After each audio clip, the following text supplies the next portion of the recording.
आपकी मैथ्स जैसी भी है वहां से आपको घसीट लाऊंगा, उठा लाऊंगा और बिल्कुल नंबर 1 पर आपको लाकर खड़ा कर दूंगा। आपको लोकेशन दी गई है, आपको सारणी में देख के बताना है कि A13 कहां पर है और वो क्या है। टाइप्स ऑफ मैट्रिसेस में बेटे बहुत सारी चीजें उनका नाम ही उन्हें बता दे रहा है, उन्हें डिफाइन कर रहा है। अभी हमने देखा था कि किसी अदिश का हम मल्टीप्लाई किस प्रकार से कर रहे थे, अभी हम देखेंगे गुणन किस प्रकार से कर रहे हैं। हेलो बच्चों, क्या हालचाल, कैसे हैं आप सब लोग। मेरा नाम है ओम जी अवस्थी और मैं आप लोगों को मैथमेटिक्स पढ़ाने वाला हूं और मैथमेटिक्स के अंदर आपकी जो गणित है उसमें आप लोगों को मैं पढ़ाने वाला हूं अपव्यू के बारे में, है ना। तो आप लोग क्या तैयार हैं? क्या आप लोग क्लास 12th में मचाने के लिए तैयार हैं? अगर हाँ तो चलिए स्टार्ट करते हैं बिल्कुल जबरदस्त तरीके से। अपव्यू से हम लोग स्टार्ट करेंगे और लगातार आप लोगों का साथ मैं नहीं छोड़ने वाला हूं। पूरा साल 12th की मैथ से आप लोगों को प्यार करवाने में आ गया हूं। मेरा नाम है ओम जी अवस्थी, जैसा कि मैंने बता दिया है ना। आप लोग मुझे जानते ही होंगे पहले से ही, बैच वाले बच्चे पहले ही से जानते हैं और जो नहीं जानते वो आज जान जाएंगे बहुत अच्छे तरीके से, ठीक है ना। तो चलिए बिना किसी देरी के स्टार्ट करते हैं। हम लोग अपना आज का देख लेते हैं भाई साहब, हम लोग क्या क्या देखने वाले हैं, क्या क्या सीखने वाले हैं। उससे पहले आप सभी लोगों का भाई साहब मेरी जो गैंग है OMG गैंग में बहुत बहुत बहुत बहुत स्वागत है ना। आप सभी लोग आज से OMG गैंग का हिस्सा है भाई साहब, समझ रहे हो। हाँ बिल्कुल जबरदस्त तरीके से। जो बच्चे नाम नहीं जानते मैं नाम बता देता हूं। OMG का फुल फॉर्म है ना, मतलब अब देखो G फॉर गैंग है ही यहाँ पर, O for Om ji Awasthi, M for maths या मैथमेटिक्स जो भी आप बोलना चाहो, G फॉर गैंग। गैंग मैंने एक आगे लिख दिया था कि आप लोग समझ पाओ, है ना। और आज से आप लोग OMG गैंग मेंबर्स हो और अगर आप OMG गैंग मेंबर हो तो भाई साहब एक और चीज, ये भाई साहब मेरा टेलीग्राम चैनल है ना, इसको भी आप लोगों को ज्वाइन कर लेना है, आज ही ज्वाइन कर लेना है। जो भी इंपॉर्टेंट नोट्स हैं इस क्लास के PDF वगैरह भी आपको इसी में मिलने वाले हैं, इस टेलीग्राम पर मिल जाएंगे, ठीक है। क्लास नोट्स वगैरह सब कुछ, फॉर्मूला वगैरह सारी चीजें मैं आप लोगों को यहां पर उपलब्ध करवाने वाला हूं। तो ये जो अपने पास है ना, इसको स्कैन करना है और खड़ाक से आप लोग पहुंच जाओगे। ओरिजिनल वाला मेरा वाला ही ज्वाइन करिएगा, बहुत सारे फेक भी आपको देखने को मिल जाएंगे, बड़े बड़े लोगों के साथ ऐसी चीजें होती रहती हैं, ठीक है ना। चलिए और भाई आगे बात करते हैं। आगे भाई साहब क्योंकि हम लोग क्लास 12th को बहुत तगड़े तरीके से वन शॉट में कवर करने वाले हैं, है ना। यहां पर लगातार आप लोगों को मेरी क्लासेस आपको देखने को मिलेंगी, लगातार मैं आप लोगों के सामने आऊंगा। तो एक चीज और मैं बता देता हूं, मेरी क्लास का एक रूल है भाई साहब, जब भी आपको बात समझ में आएगी आपको क्या कहना है, OMG, है ना। फटाफट से OMG विथ हार्ट, फटाफट से अभी जल्दी से कमेंट में लिखिए OMG विथ हार्ट, फटाफट से, है ना। चलिए और फिर आज का जो मोटिवेशन है भाई साहब आप लोगों के लिए वो ये है कि भैया संघर्ष के मार्ग पर जो वीर चलता है, संघर्ष के मार्ग पर जो वीर चलता है वही संसार को बदलता है।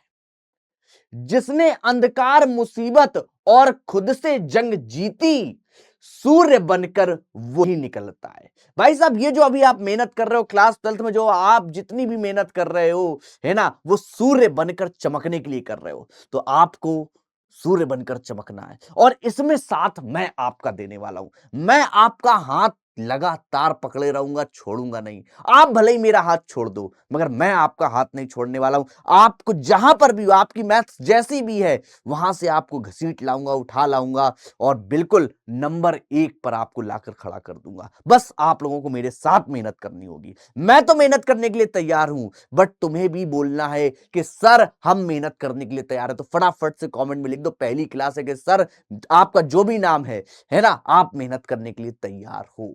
खुद से बोलो कि हाँ मैं मेहनत करने के लिए तैयार हूं, ठीक है। तो चलिए बिना किसी देरी के आज हम लोग क्लास स्टार्ट करते हैं, जानते हैं, देखते हैं अपव्यू के बारे में, देखते हैं, सीखते हैं। तो आज हम लोग क्या क्या पढ़ने वाले हैं अपव्यू में, चलो उस पर ऊपर चर्चा कर ले। तो सबसे पहले हम अपव्यू की परिभाषा, अपव्यू का परिचय देखेंगे, अपव्यू के प्रकार देखेंगे, अपव्यू पर संक्रियाएं देखेंगे, ऑपरेशंस, है ना। फिर अपव्यू के अपने पास रूपांतरण देखेंगे, फिर अपने पास सम्मित, विषम सम्मित अपव्यू जो होते हैं, है ना, व्युत्क्रमणीय अपव्यू जो होते हैं, उनके बारे में हम लोग चर्चा करने वाले हैं, ठीक है ना। तो चलिए स्टार्ट किया जाए भाई साहब, है ना, बिना किसी देरी के आइए फटाफट से स्टार्ट करते हैं भाई साहब।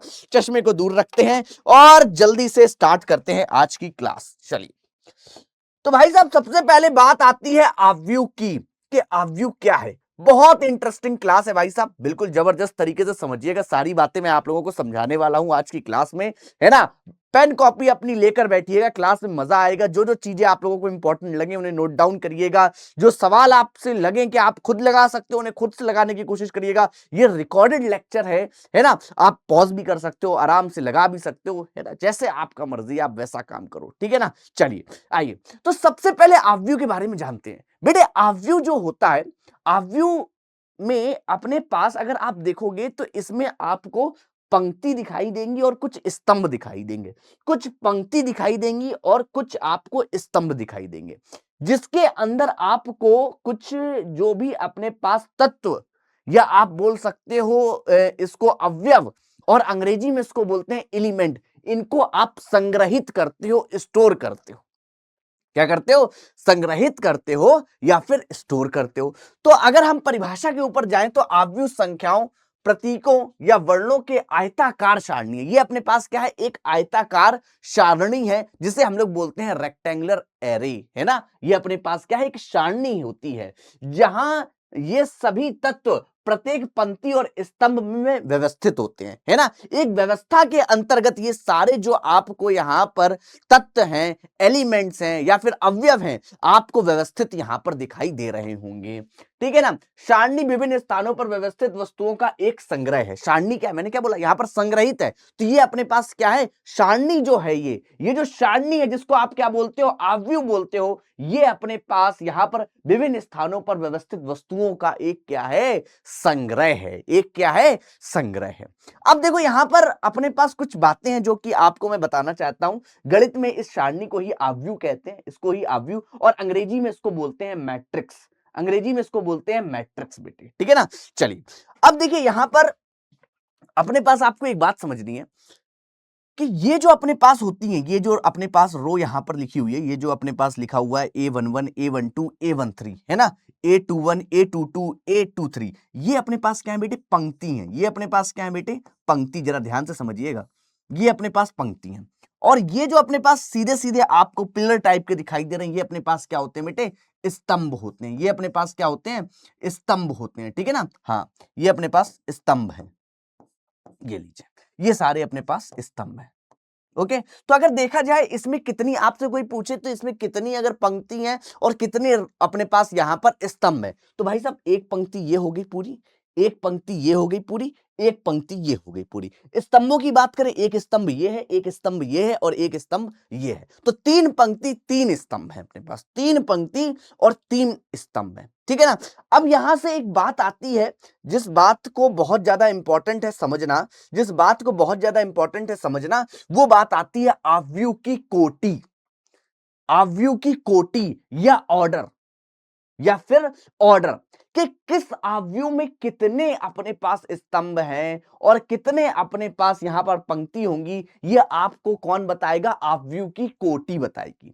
ऑब्व्यू की कोटि जैसी होगी वैसे ही उसमें उतने ही स्तंभ, है ना, उतनी ही पंक्तियां होती हैं। आइए हम बात करते हैं इसके ऊपर, क्या बात है, क्या चर्चा है इसके ऊपर भाई साहब, जरा ध्यान से देखते हैं। ऑब्व्यू की कोटि हमें बताती है कि इसमें कितनी पंक्तियां और स्तंभ होते हैं। मेरे प्यारे बच्चों जरा ध्यान से देखो, क्या लिखा है?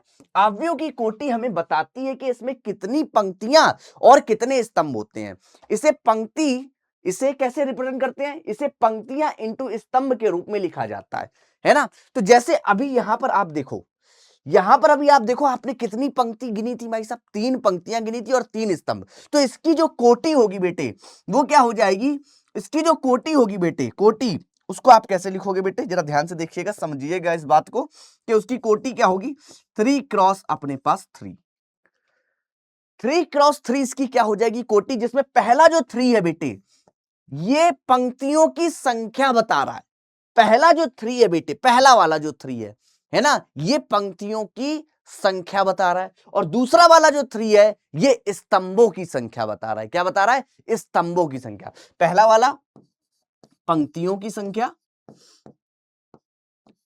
पंक्तियों की संख्या, दूसरा वाला स्तंभों की संख्या, ठीक है। दूसरा वाला आपको क्या बता रहा है? स्तंभों की संख्या। और इसी को हम लोग क्या बोलते हैं? ऑब्व्यू की कोटि बोलते हैं। क्या बोलते हैं? ऑब्व्यू की कोटि। फॉर एग्जाम्पल जरा बात समझिएगा बहुत ध्यान से। आपके पास अगर m क्रॉस n का कोई ऑब्व्यू है, m क्रॉस n का कोई आव्यूह है बेटे, ठीक है ना। तो इस आव्यूह में जो m है बेटे, इस आव्यूह में जो m है वो क्या है, पंक्तियों की संख्या है। वो क्या है बेटे, पंक्तियों की संख्या। मेरे साथ साथ बोलेंगे, क्या है, बोलो मेरे बच्चों, पंक्तियों की संख्या। यहां पर n बेटे क्या है, स्तंभ की संख्या है ना, क्या है, स्तंभ की संख्या बेटे। ये लीजिए, ये लीजिए। अब बेटे एक बात और ध्यान में रखनी है, ठीक है, ये तो आपने इंपॉर्टेंट बात ध्यान में रखी। एक बात और आपको ध्यान में रखनी है, क्या सर, हमें क्या ध्यान में रखना है बेटे, अगर किसी आव्यूह का जो कोटि है वो m क्रॉस n है, तो उसमें अपने पास कितने अवयव होंगे, तो उसमें कितने अवयव होंगे ये हमें कौन बताएगा। आइए जरा इसको भी देख लेते हैं फटाफट से। यहीं पर अगर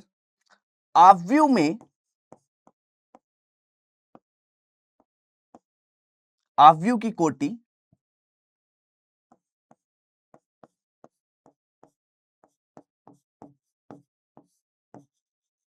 m क्रॉस n है, तो अवयव या तत्व जो भी आप बोलो, अवयव की संख्या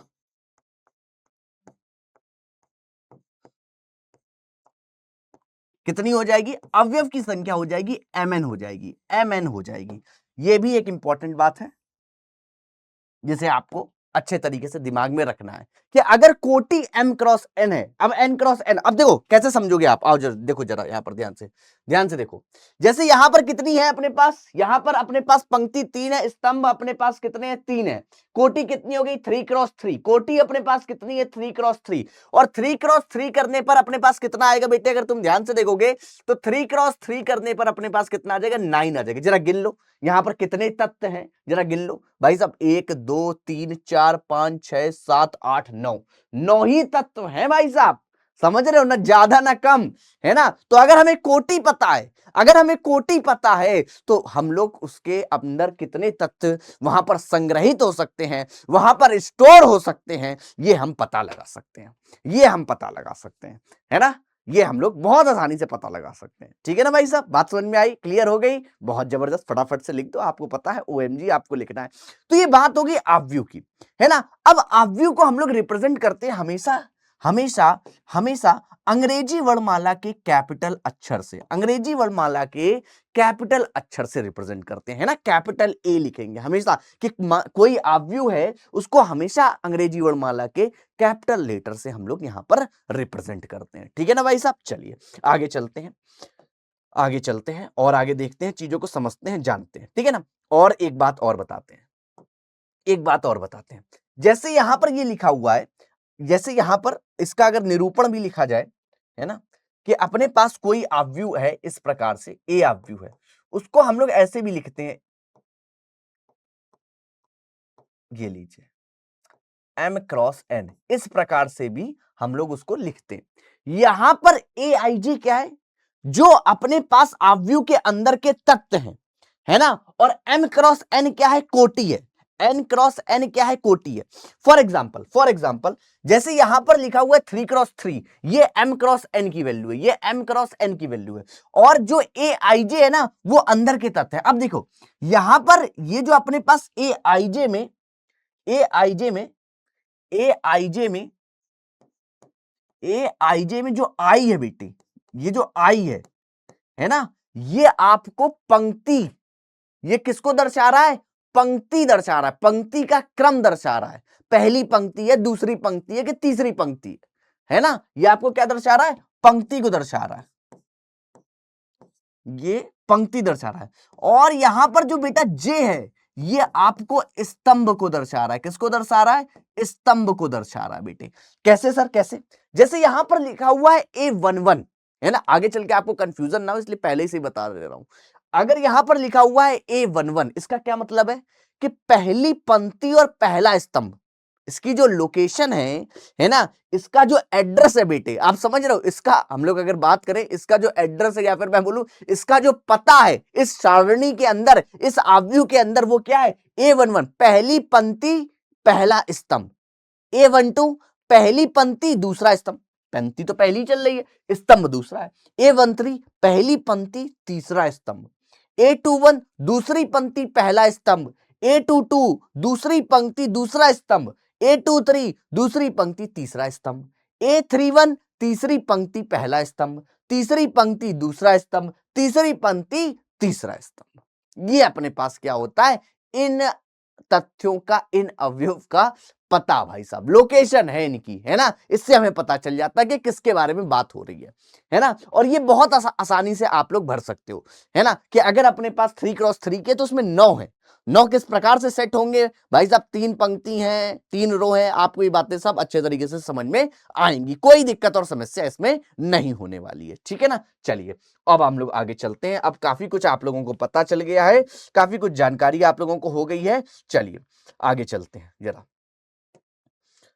जैसे यहां पर उदाहरण के लिए अगर हम लोग बात करें, उदाहरण के लिए फॉर एग्जांपल अगर हम लोग यहां पर देख रहे हैं तो अपने पास 1 2 3 4 ये अपने पास दिया गया है। इसमें भाई साहब पंक्ति भी अगर आप देखोगे, पंक्ति जो है वो 2 पंक्ति हैं और स्तंभ भी कितने हैं, 2 हैं। तो इसका कोटि देखो कितना लिखा है, 2x2। कोटि अपने पास कितना लिखा हुआ है, 2x अपने पास 2 लिखा हुआ है, सही है, बिल्कुल सही है। 4, अच्छा 2x2 करोगे 4, 4 ही तत्व हैं भाई साहब, 4 ही तत्व हैं।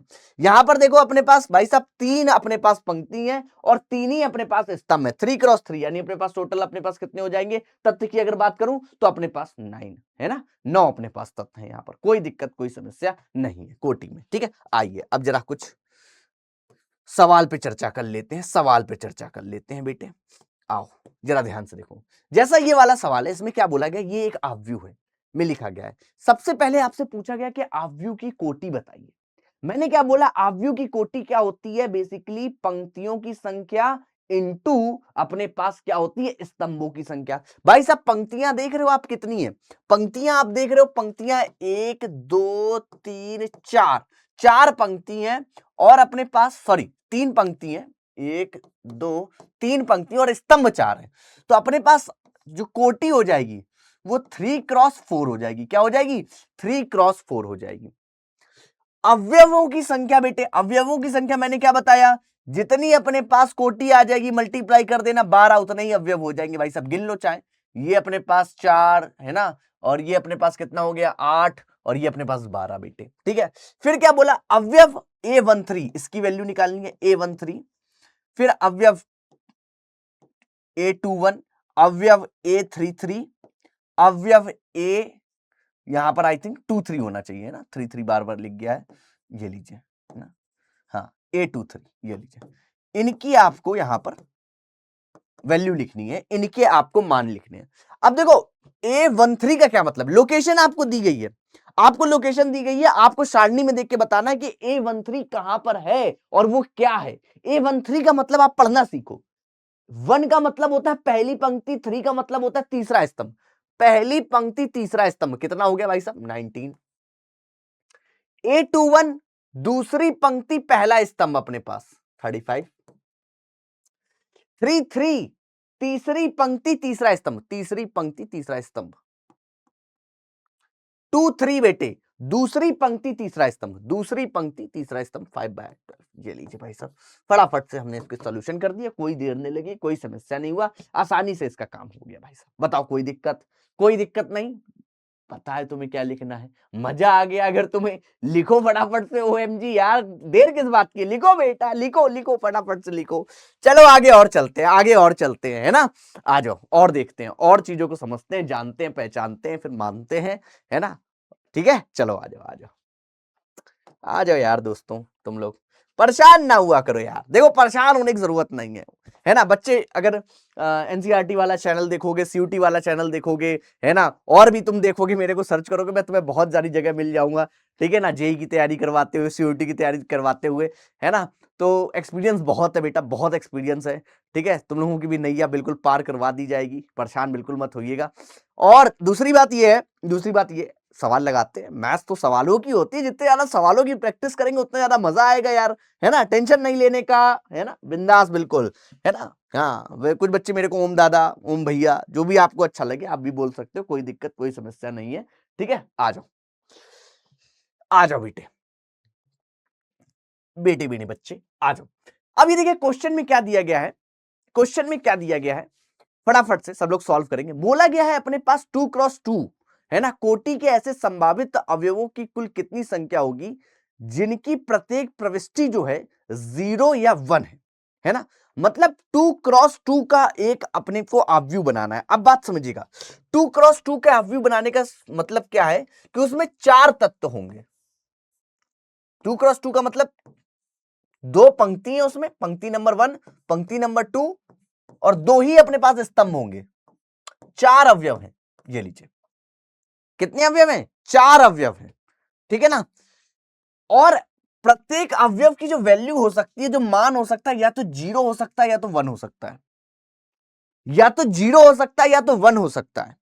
और आपको बताना है ऐसे कितने कुल अवयव बन जाएंगे जिनका 0 और 1 ही हम लोग वैल्यू रखते जाए, कितने इतने अवयव बन जाएंगे ऐसे, इस प्रकार के। तो आप देखो इसमें थोड़ा सा क्लास 12th में आए हो तो 11th में आपने क्रमचय संचय पढ़ा होगा, परमुटेशन एंड कॉम्बिनेशन, है ना। तो यहां पर काम क्या हो रहा है, लगातार हो रहा है। अब समझिएगा, आपको एक साथ करना है, ठीक है, पूरे अवयव बताने। चलो आप देखना, पहले जो रिक्त स्थान है, पहला जो रिक्त स्थान है उसको भरने के अपने पास टोटल कितने तरीके हैं। पहले जो रिक्त स्थान है उसको भरने के, या तो 0 आएगा या तो 1 आएगा, या तो 0 आएगा या तो 1 आएगा। यानी तरीके की अगर मैं बात करूं तो टोटल 2 तरीके हैं बेटे। कितने तरीके हैं? 2 तरीके हैं। तो 2 से भर दें, पहला 2 से।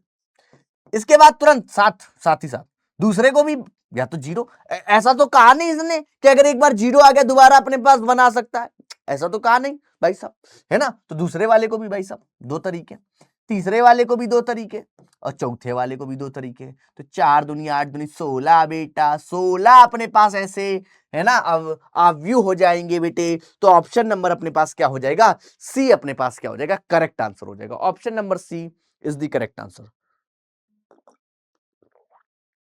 क्या बात समझ में आई? क्या क्लियरिटी मिली मेरे प्यारे बच्चे? हाँ जी सर, क्लियरिटी मिल गई, बहुत अच्छे तरीके से, बहुत अच्छी बात है, बहुत अच्छी बात है। नेक्स्ट पे आते हैं, नेक्स्ट पे, नेक्स्ट सेम इसी प्रकार से बेटे, सेम इसी प्रकार से आ जाओ जरा देखो, यहां पर भी सेम। अब ऐसे ही क्वेश्चन आप लोग खुद ट्राई कर लीजिएगा, खुद से ट्राई कर लीजिएगा भाई साहब। अब की बार क्या है, 3x3 है। कोटि अब की बार बढ़ गई, यानी पंक्तियों की संख्या बढ़ गई है, स्तंभों की संख्या बढ़ गई, यानी अपने पास अवयव भी बढ़ गए हैं बेटे, अवयव भी बढ़ गए हैं, ठीक है ना, कोटि की संख्या। तो ऐसे संभावित अवयवों की कुल कितनी संख्या होगी जिनकी प्रत्येक प्रविष्टि जो है 0 या 1 होगी, ये आपको बताना है। एमपी बोर्ड का क्वेश्चन भी एमपी बोर्ड में रिपीट, कई बार रिपीट हो जाता है। तो भाई साहब आपको पता है 3x3 का क्या मतलब है कि इस अवयव में 3 पंक्ति होंगी और 3 स्तंभ होंगे बेटे।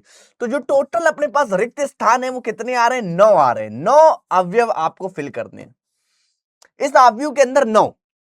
और हर अवयव को फिल करने के 2 तरीके हैं, हर अवयव को फिल करने के 2, या तो 0 या तो 1। तो सबको 2 बेटा, एक को 2, ये लो 2, ये भी 2, ये भी 2, कितने हो गए, 2 2 2, 6 7 8, ये लो बेटे, ठीक है ना। ये हमने कर दिया।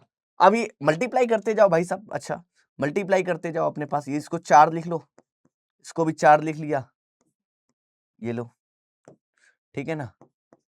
ये 4 4 2 16 16 2 256 2 512।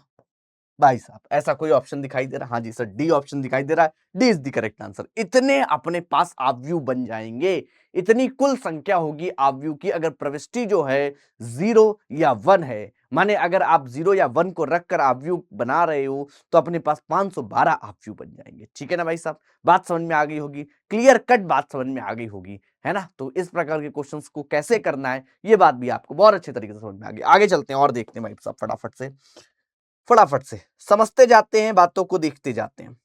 अब जैसे बेटे, जैसे जैसे जैसे जैसे यहां पर क्या बोला गया, यदि किसी अवयव में तत्व जो है 8, तो उसके संभव कोटियां क्या हो सकती हैं, उसकी संभव जो कोटियां हैं क्या हो सकती है, ये बात आपको बतानी है। कितनी कोटियां उसकी संभव हो सकती हैं ये आपको बतानी है। और आव्यूह कितने, सॉरी तत्व कितने हैं, 8 है, 8 तत्व हैं।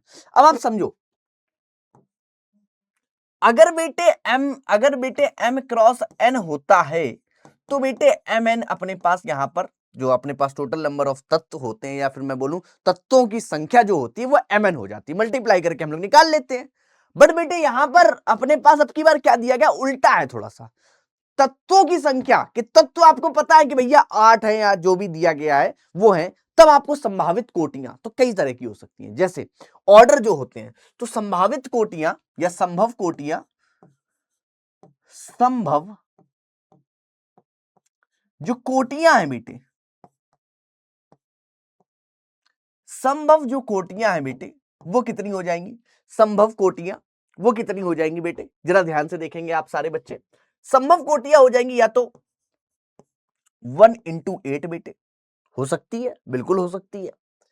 दूसरी 8 इंटू 1 भी, अरे बेटे एक पंक्ति 8 स्तंभ नहीं हो सकते हैं, मल्टीप्लाई करोगे 8 आ रहा है, कोई दिक्कत थोड़ी ना है, कोई दिक्कत थोड़ी ना है बेटे, मेरे बच्चे राजा बेटा। 1 इंटू 8 कर दो, है ना अपने पास, या 8 इंटू 1 कर दो बेटे। 8 अब की बार क्या हो जाएंगे, अपने पास पंक्तियां हो जाएंगी, स्तंभ एक हो जाएगा, हो सकता है भाई साहब, कोई दिक्कत नहीं, हो सकता है। दूसरा आ जाओ, 2 इंटू 4, बोलो बोलो, 2 इंटू 4 बेटे 8 होता है, 8 होता है बिल्कुल। 4 इंटू 2 बेटे, 4 इंटू 2 बेटे, बताओ। और कुछ, और कुछ, और कुछ, बताओ बताओ जल्दी से बताओ, और कुछ बच्चे का क्या, 8 जिससे आ जाए, 8 जिससे आ जाए, मल्टीप्लाई करने से कितना आ जाए, 8 आ जाए। और बता दो भाई साहब, अगर कुछ तुम्हारे दिमाग में लग रहा हो कि नहीं सर और भी कुछ है ना, तो मैं बोलूंगा कि और कुछ नहीं है, इतना ही है। ठीक है ना भाई साहब, चलिए बहुत अच्छी बात है, जबरदस्त बात है। आगे चलते हैं। तो ये वाला क्वेश्चन हो गया, माने ये 4 अपने पास क्या हो गई, संभव कोटियां हो गई, ये 4 अपने पास क्या हो गई, संभव कोटियां होंगी। ऐसे बहुत सारे आपके पास एग्जांपल आएंगे, है ना, बहुत सारे क्वेश्चंस भी आपको देखने को मिलेंगे, आपकी एनसीईआरटी में देखने को मिलेंगे, जिन्हें आपको क्या कर देना है, सॉल्व कर देना है, बिल्कुल धुआंधार तरीके से। चलिए और आगे देखते हैं भाई साहब। जी हाँ सर, बहुत बढ़िया, आइए। अब जैसे ये वाला क्वेश्चन है भाई साहब, इसमें क्या बोला गया है, जरा ध्यान से देखो मेरे चुन्नू, मेरे मुन्नू बेटे, मेरे राजा बेटे, जरा ध्यान से देखिएगा क्या बोला गया है इसमें। एक अपने पास आव्यूह है 3x2 का बेटे, 3x2 का आव्यूह का मतलब है बेटे इसमें 3 पंक्तियां हैं, ये अपने पास क्या है, 3 पंक्ति हैं। और 2 बेटे अपने पास क्या है बेटे, स्तंभ है, 2 अपने पास यहां पर स्तंभ है ना, 3 पंक्ति हैं बेटे, 2 स्तंभ है। ओके, बहुत बढ़िया बात है। अवयव का निर्माण करें जिसमें अवयव जो है, अब ये जो अवयव देखो ए आई जे, अब आप समझ रहे हो अवयव का क्या मतलब है, ए आई जे, और उसकी एक अपने पास आई और जे के फॉर्म में ही अपने पास यहां पर डेफिनेशन दे रखी है ना, इसी द्वारा परिभाषित किया हुआ है। माने आई और जे की वैल्यू आपको पुट करनी है और आपका अपने पास अवयव तत्व आपको मिलते चले जाएंगे। कैसे सर, कैसे बेटे, आप समझो 3 पंक्ति है, 3 पंक्ति है, 2 स्तंभ है, मतलब क्या है, अपने पास जो अवयव होगा कुछ इस प्रकार से होगा, A11 A12, ए अपने पास यहां पर 21, ए अपने पास 22, ए अपने पास 31, ए अपने पास कितना हो जाएगा, 32, ये हो जाएगा। ये लो बेटे, अब इन सबके, अब आपको क्या करना है, इन सबके मान, यानी इन सबकी वैल्यू आपको निकालनी है, इन सबकी वैल्यू आपको क्या करनी है, निकालनी है मेरे बच्चे। ठीक है ना, कैसे निकालोगे भैया, कैसे निकालोगे, A11 बेटे आई की जगह भी आपको क्या रखना है 1 और जे की जगह भी 1 रखना है, तुम्हें A11 मिल जाएगा। और रख के पुट करके देखो, A11 1/2 है ना, मॉड लगा हुआ है, I1 -2, बेटे जे की जगह 1 रखा तो ये 3 हो गया ना, 3 हो गया, ये लीजिए। तो A11 अपने पास कितना हो गया बेटे, ये 1 - 3 हो गया, माइनस का 2, मॉड से बाहर आएगा 1 ही आ जाएगा अपने पास।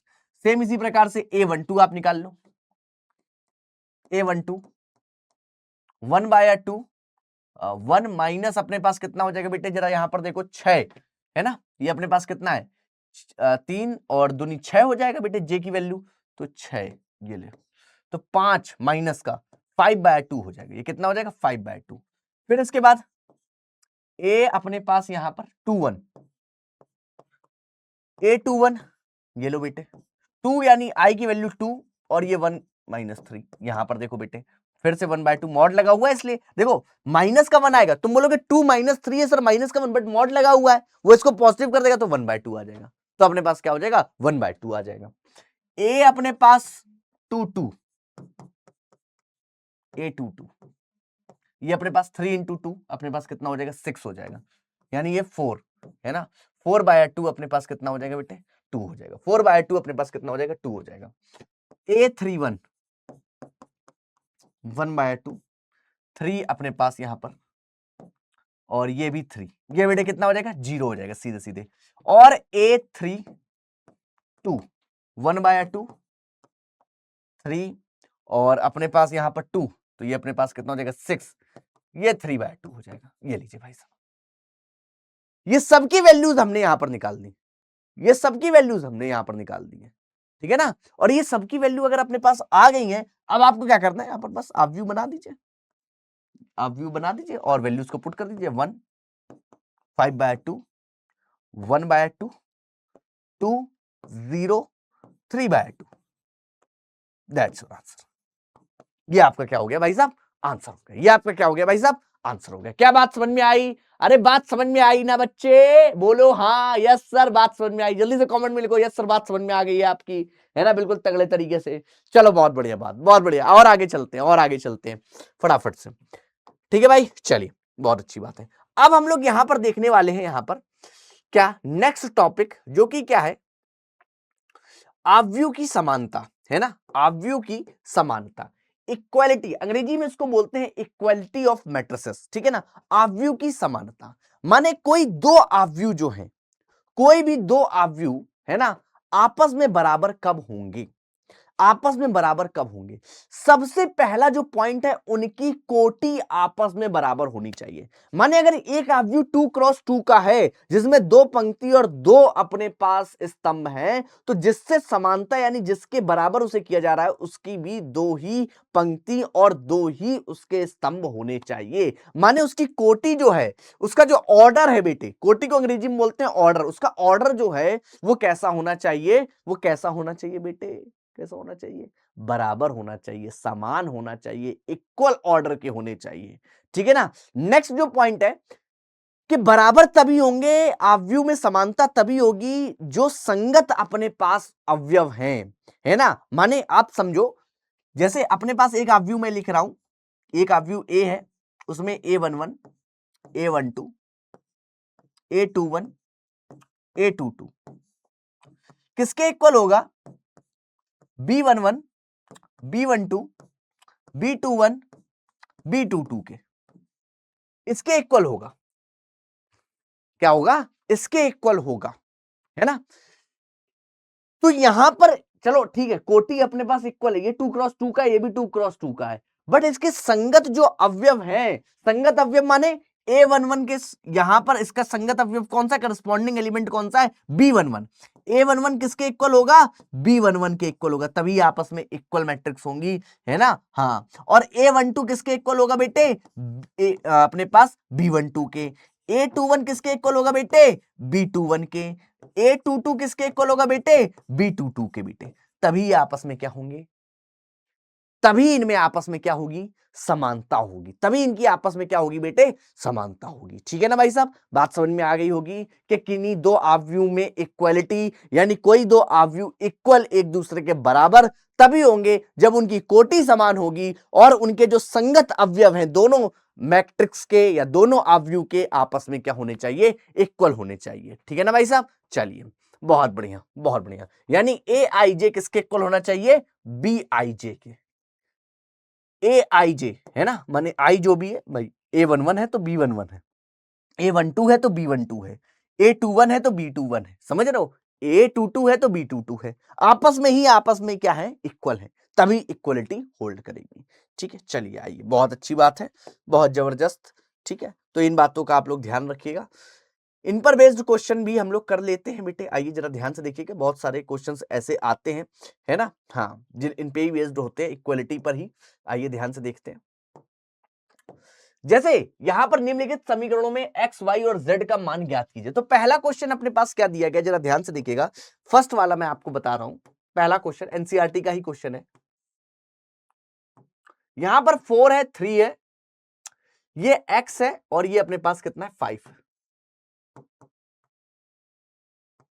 x5, ये y z 1 5, yz 1 5, ठीक है ना। अब यहां पर समझो बात को बेटे, बात को समझो कि y आप किसके इक्वल कर दोगे, सीधे सीधे y को आप किसके किसके इक्वल कर दोगे बेटे, जरा ध्यान से देखना। y अपने पास भाई करस्पॉन्डिंग, ऑर्डर इक्वल है, ऑर्डर इक्वल है, आपस में बोला गया ये दोनों मैट्रिक्सेस इक्वल है, ऑर्डर भी इनका इक्वल है, यानी कोटि भी इनकी इक्वल है। तो यानी ये जो 4 होगा ये किसके इक्वल हो जाएगा, y के। तो y की वैल्यू कितनी हो जाएगी, 4 हो जाएगी सीधे सीधे। ये z है, किसके इक्वल हो जाएगा बेटे, 3 के। z करस्पॉन्डिंग, संगत, अवयव संगत तत्व आपस में इक्वल। x की वैल्यू कितनी हो जाएगी, 1 हो जाएगी। और यहां पर देखो ये इक्वल है, मतलब 5 5 है, कोई दिक्कत नहीं, कोई समस्या नहीं भाई साहब। x, y और z की वैल्यू हमने यहां पर निकाल ली बहुत आसानी से, कोई दिक्कत समस्या हमें नहीं हुई, बिल्कुल बेझिझक हमने निकाल लिया। इसी प्रकार से दूसरा क्वेश्चन आप सॉल्व कर सकते हो भाई साहब। दूसरे क्वेश्चन में आप देखो x प्लस वाई जो है वो किसके इक्वल हो जाएगा बेटे, x प्लस वाई जो है वो 6 के इक्वल हो जाएगा। जरा ध्यान से देखिएगा, x प्लस वाई जो है वो बेटे यहां पर 6 के इक्वल हो जाएगा, ठीक है। ये जो एक्स वाई है बेटे, एक्स वाई है वो 8 के इक्वल हो जाएगा। और यहां पर y प्लस 5 प्लस जेड जो है वो 5 के इक्वल हो जाएगा। तो यहां से साफ साफ पता, 5 से 5 कर गए, जेड की वैल्यू अपने पास 0 आ गई, ठीक है। यहां से आप किसी एक की वैल्यू आप निकाल सकते हो, माने y है ना, कि अगर वैल्यू निकालोगे तो 8 बाया x आपको करना पड़ेगा। और इस y की वैल्यू यहां पर रख दो, x प्लस 8 बाया x, ठीक है। और इक्वल टू अपने पास 6। भाई साहब एलसीएम बेटा, सम क्वांटिटी ऑफ कैल्शियम बेटे, एलसीएम, और ये अपने पास 6x हो जाएगा क्रॉस मल्टीप्लाई करने से। ये लीजिए माइनस का 6x प्लस अपने पास 8 इक्वल टू 0। अब यहां पर फैक्टर कर लीजिए भाई साहब, भैया भैया मेरे प्यारे, ठीक है। तो एक अपने पास हो गया, एक अपने पास हो गया बेटे, कौन सा, x माइनस 4, और एक हो गया x माइनस अपने पास यहां पर 2 इक्वल टू 0। तो x की वैल्यू अपने पास 4 और अपने पास कितनी आ गई, 2 आ गई। अब भाई साहब एक वैल्यू आप क्या रख दो, x की वैल्यू अगर आप कितनी रखते हो, यहां पर 4 रखते हो तो y 2 आ जाएगा। अगर आपने x की वैल्यू 2 रखी तो y 4 आ जाएगा, ठीक है ना। तो सबकी वैल्यू आपके पास यहां पर पता चल जाएगी बहुत आसानी से। इसी प्रकार से इन समीकरण को भी आप सॉल्व कर सकते हो बहुत आसानी से। यहां पर भी इक्वल है अगर, है ना, तो x plus y plus z. अच्छा अगर आपसे कोई पूछे इसकी कोटि बताओ, बेटे ये एक ही लाइन में लिखा हुआ है, एक ही लाइन में लिखा हुआ है, माने ये एक ही स्तंभ है और पंक्ति अलग अलग है। तो पंक्ति अगर तुम देखोगे 3 है, स्तंभ अपने पास कितना, एक है। तो 3 क्रॉस 3, 3 क्रॉस 3, कंफ्यूज मत होइएगा, ऑर्डर भाई सब सेम है, कोई दिक्कत नहीं। x plus y plus z की वैल्यू 9 है भाई साहब। आप देखो इसको यहां पर सॉल्व कर दे रहा हूं, x plus y plus z की वैल्यू बेटे 9 है। x प्लस जेड की जो वैल्यू है बेटे वो कितनी है, 5 है। तो x प्लस जेड की वैल्यू यहां पर 5 डाल दीजिए, ये y और ये अपने पास 9। ये x प्लस y की वैल्यू 5 मैंने यहां पर डाल दी, y को अलग कर लिया था। तो y की वैल्यू अपने पास सीधे सीधे 4 आ गई। ये लीजिए भाई साहब, सीधे सीधे 4 आ गई। अब y प्लस जेड जो है, y प्लस जेड जो है बेटे वो कितना दिया गया, 7 दिया गया। लास्ट से कंपेयर कर लो, लास्ट से तुलना कर लो बेटे, है ना। तो y की वैल्यू 4 है, तो z की वैल्यू यहां से आपको साफ साफ दिखाई दे रही, 3 हो गई। भाई साहब आप z की वैल्यू भी पता है, y की वैल्यू पता है, यहां पर आप आसानी से x की वैल्यू निकाल सकते हो। x की वैल्यू अपने पास कितनी हो जाएगी, 2 हो जाएगी। x की वैल्यू अपने पास कितनी हो जाएगी भाई साहब, 2 हो जाएगी। तो x y z हमने तीनों, है ना, यहां पर निकाल ली, और तीनों प्रश्नों के x y z हमने यहां पर आपको निकाल के बताए कि किस प्रकार से आपको निकालने हैं, कि किस प्रकार से आपको निकालने हैं, ठीक है ना। चलिए अब नेक्स्ट जो बात हम लोग करने वाले हैं वो बेटे बात अब हम लोग करने वाले हैं आव्यूह के प्रकार की। किसकी बात करने वाले हैं, आव्यूह के प्रकार की, है ना। आव्यूह का प्रकार, है ना, टाइप्स ऑफ अपने पास यहां पर हम लोग मैट्रिसेस को देखने वाले हैं, ठीक है ना। तो सबसे पहले आता है स्तंभ आव्यूह। ठीक है ना। और देखो यहां पर टाइप्स ऑफ मैट्रिसेस में बेटे बहुत सारी चीजें उनका नाम ही उन्हें बता दे रहा है, उन्हें डिफाइन कर रहा है कि वो किस प्रकार की हैं, वो किस तरह की हैं, वो कौन बता रहा है, उनका नाम ही बता रहा है। ठीक है ना। तो जैसे स्तंभ आव्यूह, स्तंभ आव्यूह माने जिसमें स्तंभ हो, है ना। तो स्तंभ होने का क्या मतलब है, माने इस प्रकार का आव्यूह जिसमें केवल और केवल एक स्तंभ हो, है ना। पंक्ति चाहे कितनी भी हो सकती है, पंक्ति चाहे कितनी भी हो सकती है, बट स्तंभ भाई साहब कितना होना चाहिए, एक होना चाहिए। उसी को आप क्या बोलोगे, स्तंभ आव्यूह। अंग्रेजी में इसको हम लोग बोलते हैं कॉलम मैट्रिक्स। क्या बोलते हैं, कॉलम मैट्रिक्स। और हिंदी में स्तंभ आव्यूह। ठीक है ना। यदि किसी आव्यूह में केवल एक स्तंभ हो तो उसे स्तंभ आव्यूह कहा जाता है। एग्जाम्पल के लिए, जैसे एग्जाम्पल के लिए अपने पास ये दिया गया है भाई साहब, पंक्ति अपने पास देखो, एक पंक्ति, दो पंक्ति, तीन पंक्ति, चार पंक्ति, बट स्तंभ एक ही है। तो 4 क्रॉस अपने पास 1 का एक, ये क्या है, स्तंभ आव्यूह है। क्या है, स्तंभ आव्यूह है। ठीक है ना। इसी के बाद आता है अपने पास यहां पर पंक्ति आव्यूह। जैसा स्तंभ आव्यूह था वैसे ही पंक्ति आव्यूह, जैसा स्तंभ आव्यूह था वैसा ही अपने पास क्या है, पंक्ति आव्यूह। अब इसमें क्या विशेषता है भाई साहब, इसमें क्या बात है, इसमें यह बात है कि अब की बार पंक्ति एक होगी, स्तंभ बहुत सारे हो सकते हैं, है ना। जैसे अपने पास उदाहरण में भाई साहब पंक्ति अगर तुम देखोगे ये एक ही पंक्ति है, स्तंभ भाई साहब आपकी बार अलग अलग है। तो पंक्ति अपने पास एक है, 1 क्रॉस 4 का आव्यूह हो गया, 1 क्रॉस 4 का आव्यूह, पंक्ति एक, स्तंभ अपने पास 4, 1 क्रॉस 4 का आव्यूह हो गया भाई साहब। ठीक है ना। तो इसको हम लोग बोलते हैं पंक्ति आव्यूह। नेक्स्ट आता है अपने पास वर्ग आव्यूह। और आपके सिलेबस में भाई साहब वर्ग आव्यूह सबसे ज्यादा महत्वपूर्ण है, सबसे ज्यादा इंपॉर्टेंट है। इसको बहुत अच्छे तरीके से समझ लीजिए। बहुत सारी जो चीजें प्रॉब्लम्स आप लगाओगे इसी पर लगाने वाले हो। किस पर, अपने पास वर्ग आव्यूह पर लगाने वाले हो। किस पे लगाने वाले हो, वर्ग आव्यूह पर। तो वर्ग आव्यूह क्या होता है, एक ऐसा आव्यूह, एक ऐसा मैट्रिक्स जिसमें नंबर ऑफ रोज यानी पंक्तियों की संख्या और कॉलम्स यानी स्तंभों की संख्या आपस में बराबर होती है। भाई वर्ग आप लोग जानते हो, वर्ग में क्या होता है भाई साहब कि उसकी जो चारों अपने पास जो साइडें हैं वो आपस में इक्वल होती हैं। तो वर्ग में भी कुछ ना कुछ भाई साहब वर्ग आव्यूह बोला जा रहा है, तो ऐसे तो बोला नहीं जा रहा है, कुछ ना कुछ तो व्यवस्था होगी यहाँ पर। तो यानी यहाँ पर जो अपने पास पंक्तियों की संख्या है और जो स्तंभों की संख्या है वो आपस में क्या होती है, बराबर होती है, आपस में क्या होती है, इक्वल होती है। तो इसको हम लोग क्या बोलते हैं, इसको हम लोग बोलते हैं वर्ग आव्यूह, या फिर अंग्रेजी में इसको बोलते हैं स्क्वायर मैट्रिक्स। ठीक है ना। वर्ग आव्यूह या स्क्वायर मैट्रिक्स इंपॉर्टेंट है बेटे, स्क्वायर मैट्रिक्स।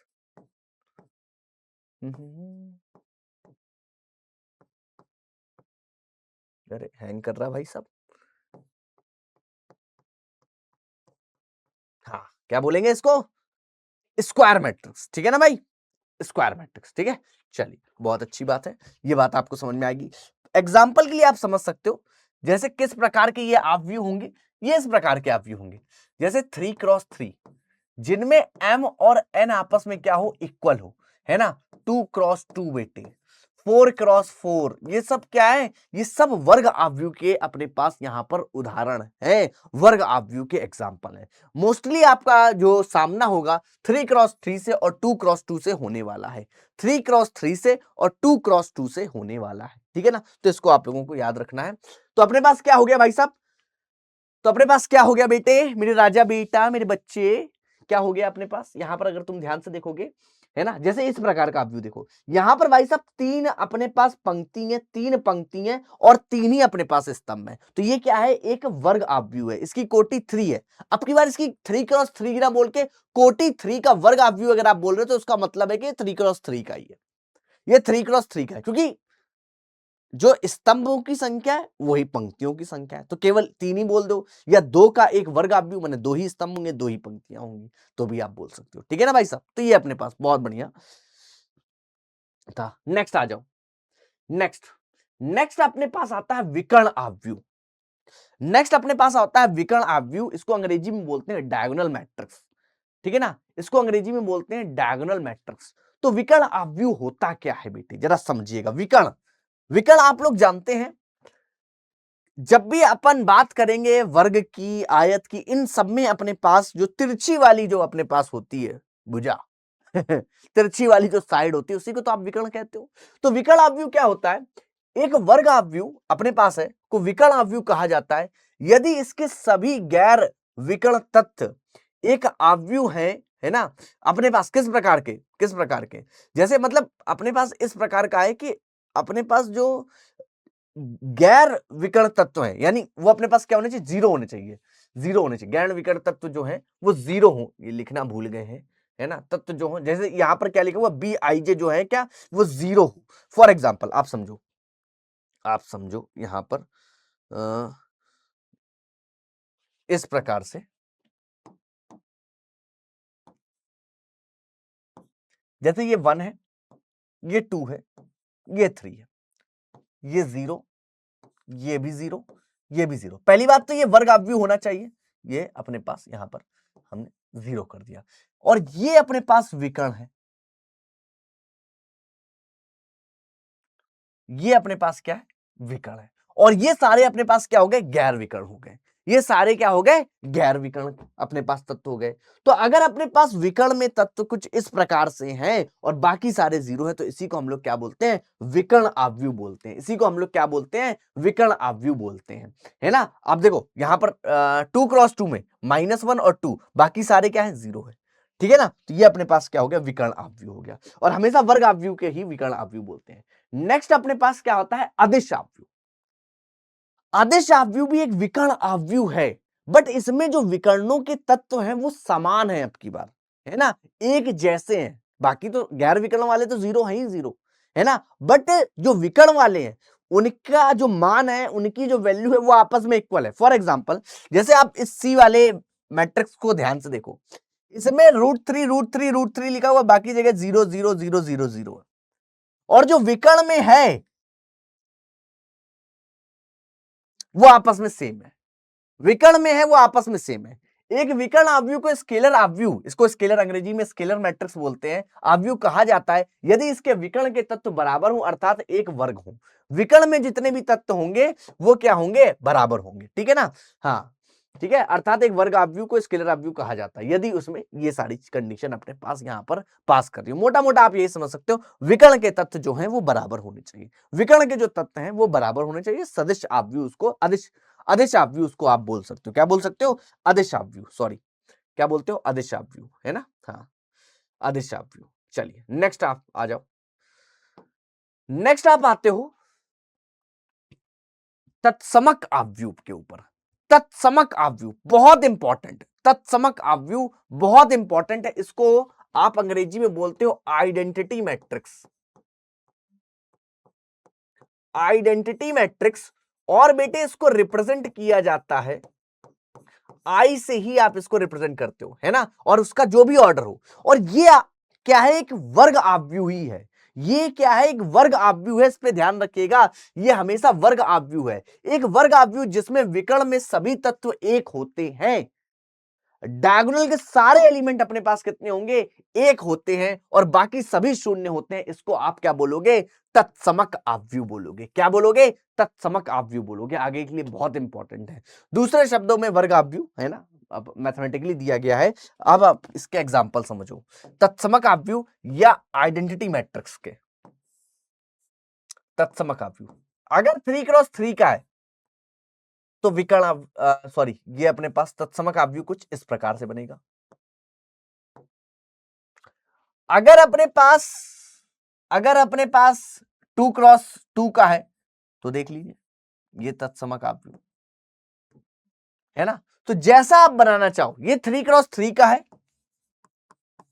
ये अपने पास 2x2 का है ना, माने वर्ग आव्यूह ही है, वर्ग आव्यूह ही है ना, वर्ग आव्यूह ही है। विकर्ण के एलिमेंट सब सारे क्या है, एक है, सब क्या है, एक है, और बाकी सारे क्या है, शून्य है। ये अपने पास तत्समक आव्यूह या फिर इसको आइडेंटिटी मैट्रिक्स बोलते हैं, और आई से ही रिप्रेजेंट करते हैं, है ना। आई एन लिखते हैं, जहां पर एन क्या है, ऑर्डर है, माने अगर देखो आप I3 का मतलब क्या होगा, I3 का मतलब ये तीन ऑर्डर, इसका जो ऑर्डर है का वर्ग आव्यूह है, तत्समक आव्यूह है, ठीक है ना। ऑर्डर अपने पास 3, I2 का मतलब ऑर्डर अपने पास 2 है, तो इस प्रकार से बनेगा, ठीक है ना। तो इन बातों का आप लोगों को बहुत अच्छे तरीके से ध्यान में रखना है, बहुत अच्छे तरीके से ध्यान में रखना है। चलिए और आगे बात करते हैं और चर्चा करते हैं, है ना।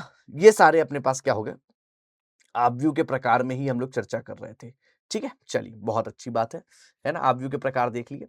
अब अपने पास लास्ट जो बचा हुआ है वो है शून्य आव्यूह। शून्य आव्यूह, शून्य आव्यूह नाम से ही पता चल रहा है शून्य आव्यूह क्या होता है। यदि किसी आव्यूह के सभी तत्व शून्य है, सभी तत्व शून्य है, चाहे वो ऑर्डर 1 का हो, ऑर्डर 1 का हो, ऑर्डर 2 का हो, ऑर्डर अपने पास यहां पर जितना भी ऑर्डर दिया गया है अपने पास, है ना, 2x3 है ना, ऑर्डर अपने पास 1x2 है, जैसा भी है, ये सभी क्या है, शून्य आव्यूह के उदाहरण आपके सामने लिखे हुए हैं। जिनके सभी तत्व अगर शून्य है तो उसे हम लोग क्या बोलोगे, शून्य आव्यूह, है ना। और आप यहां पर इसे निरूपित कर सकते हो, प्रदर्शित कर सकते हो। ठीक है ना भाई साहब, ये अपने पास क्या हो गया, शून्य आव्यूह का भी यहां पर हमने मामला शांत कर लिया है, देख लिया है, समझ लिया है। ठीक है, आगे और चलते हैं भाई साहब, और आगे चलते हैं। उससे पहले थोड़ा सा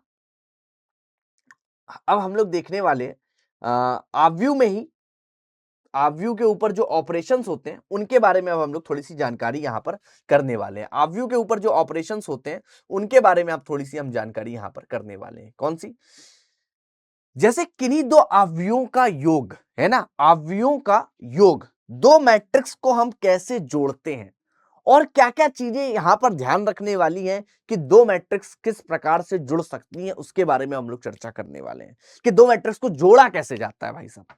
ठीक है ना, तो आइए जरा ध्यान देते हैं, दो मैट्रिक्स कैसे जुड़ती हैं, है ना, कैसे क्या होता है उस पर चर्चा करते हैं। तो आव्यूहों के अलावा दो आव्यूहों के तत्वों को जोड़कर, है ना, एक आव्यूह तैयार किया जाता है जिसमें आव्यूहों के योग के रूप में प्राप्त तत्व शामिल होते हैं। अब आप समझिएगा, अब आप समझिएगा,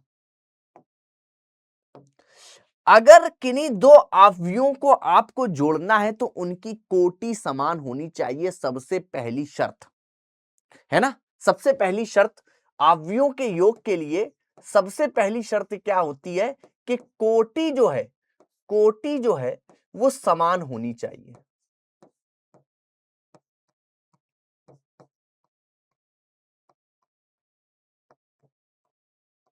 ठीक है, सेकंड, कोटि समान होनी चाहिए। सेकंड, संगत तत्व ही आपस में जुड़ते हैं।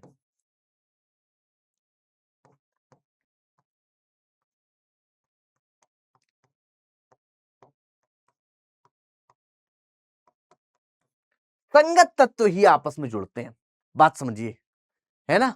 कोटि अपने पास कैसी होती है, कोटि अपने पास समान होनी चाहिए और संगत तत्व ही अपने पास आपस में जुड़ते हैं। मतलब क्या है, अगर कोई मैट्रिक्स ए अगर कोई मैट्रिक्स ए है और कोई मैट्रिक्स अपने पास यहां पर बी है ना, और जो नई मैट्रिक्स बनेगी इनके योग से वो सी है, तो यहां पर ए का जो ऑर्डर है बेटे वो अगर m क्रॉस n है तो इसका ऑर्डर भी m क्रॉस n होना चाहिए, और जो नई मैट्रिक्स बनेगी उसका ऑर्डर भी m क्रॉस n ही होगा। ये बात आप लोगों को दिमाग में बहुत अच्छे तरीके से रखनी है कि ऑर्डर सेम होंगे तभी मैट्रिक्स आपस में जुड़ेंगी, ऑर्डर सेम होंगे तभी मैट्रिक्स आपस में क्या होंगी, जुड़ेंगी। ठीक है ना भाई साहब, ठीक है, अगर समझ में आ रही तो एमजी लिखना है आपको फटाफट से, हाँ जी, है ना। थैंक यू सो मच भैया, कॉफी आ गई गाइस, कॉफी पियोगे क्या आप लोग, चलो कोई बात नहीं, मैं पी लूंगा, मैं पी लूंगा, मैं पी लूंगा, है ना। ठीक है, तो और आगे देखते हैं, और आगे देखते हैं अब किस प्रकार से जोड़ा जाता है। संगत तत्व ही आपस में जुड़ते हैं, इसका क्या मतलब है, संगत तत्व ही आपस में जुड़ते हैं, इसका क्या मतलब है बेटे, राजा बेटा आओ जरा देखें ध्यान से। माने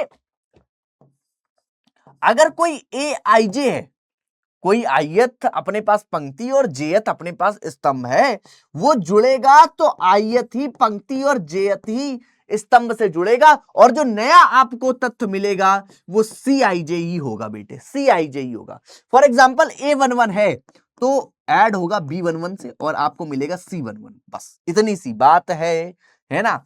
बढ़िया सी आप इसे नोट डाउन कर लीजिए, फटाफट से आप लोग इसे क्या कर लीजिए, नोट डाउन कर लीजिए जल्दी से, है ना, कि कोटि समान होनी चाहिए और संगत तत्व ही आपस में जुड़ते हैं, संगत तत्व ही आपस में जुड़ते हैं। ठीक है ना भाई साहब, हाँ जी, नोट डाउन कर लिया। चलिए अब देखते हैं आगे, अब सवालों को और थोड़ी सी चर्चा करेंगे, है ना। चलिए फटाफट से जैसे जैसे जैसे जैसे जैसे जैसे उदाहरण के लिए एक अपने पास मैट्रिक्स है 2 3 1 4 प्लस अपने पास दूसरी मैट्रिक्स है 5 8 9 3। इसका हमें योग करना है, दोनों अवयवों का हमें क्या करना है, योग करना है। तो आप योग करोगे तो अपने पास एक और मैट्रिक्स आएगी सेम ऑर्डर की, ऑर्डर देखो सेम है, कोई दिक्कत समस्या नहीं, हो सकता है भाई साहब इनका हम लोग योग कर सकते हैं। तो 2 और 5 मिलकर भाई साहब 7 बनेंगे। अब संगत जो तत्व है वही जुड़ेंगे, 3 और 8 मिलकर अपने पास क्या होंगे, 11 बनेंगे। 1 और 9 मिलकर 10 बनेंगे, और 4 और 3 मिलकर अपने पास कितने बन जाएंगे, 7 बन जाएंगे। ये लीजिए भाई साहब, ये अपने पास इसका क्या हो गया, योग आ गया। ये अपने पास इसका क्या हो गया भाई साहब, योग आ गया। कोई दिक्कत और समस्या की बात ही नहीं है, कोई दिक्कत और समस्या की बात ही नहीं है, ठीक है ना भाई साहब। चलिए बहुत बढ़िया, और आगे चलते हैं। अब जैसे ही आपने योग सीखा ना बेटा, ऐसे ही अपने पास इसका क्या आता है बेटे, जैसे ही योग है वैसे ही इसका अपने पास यहां पर अंतर आता है ना, डिफरेंस, ठीक है ना। उसमें भी क्या होगा, अगर दो मैट्रिक्स का आप डिफरेंस यानी अंतर कर रहे हो, अंतर में जब बात आएगी तो भी अपने पास दोनों चीजें आपको ध्यान रखनी है। क्या चीजें ध्यान रखनी है कि भैया अपने पास कोटि समान होनी चाहिए, कोटि समान होनी चाहिए,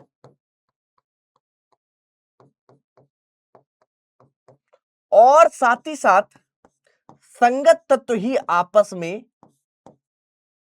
संगत तत्व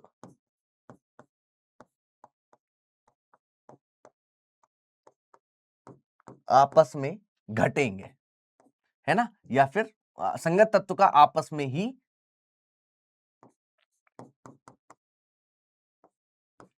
अंतर होगा, ठीक है। जैसे जैसे एक कोई मैट्रिक्स है m क्रॉस n की, माइनस बी कोई मैट्रिक्स है, उससे मिलकर बनेगी C matrix m cross n की बनेगी।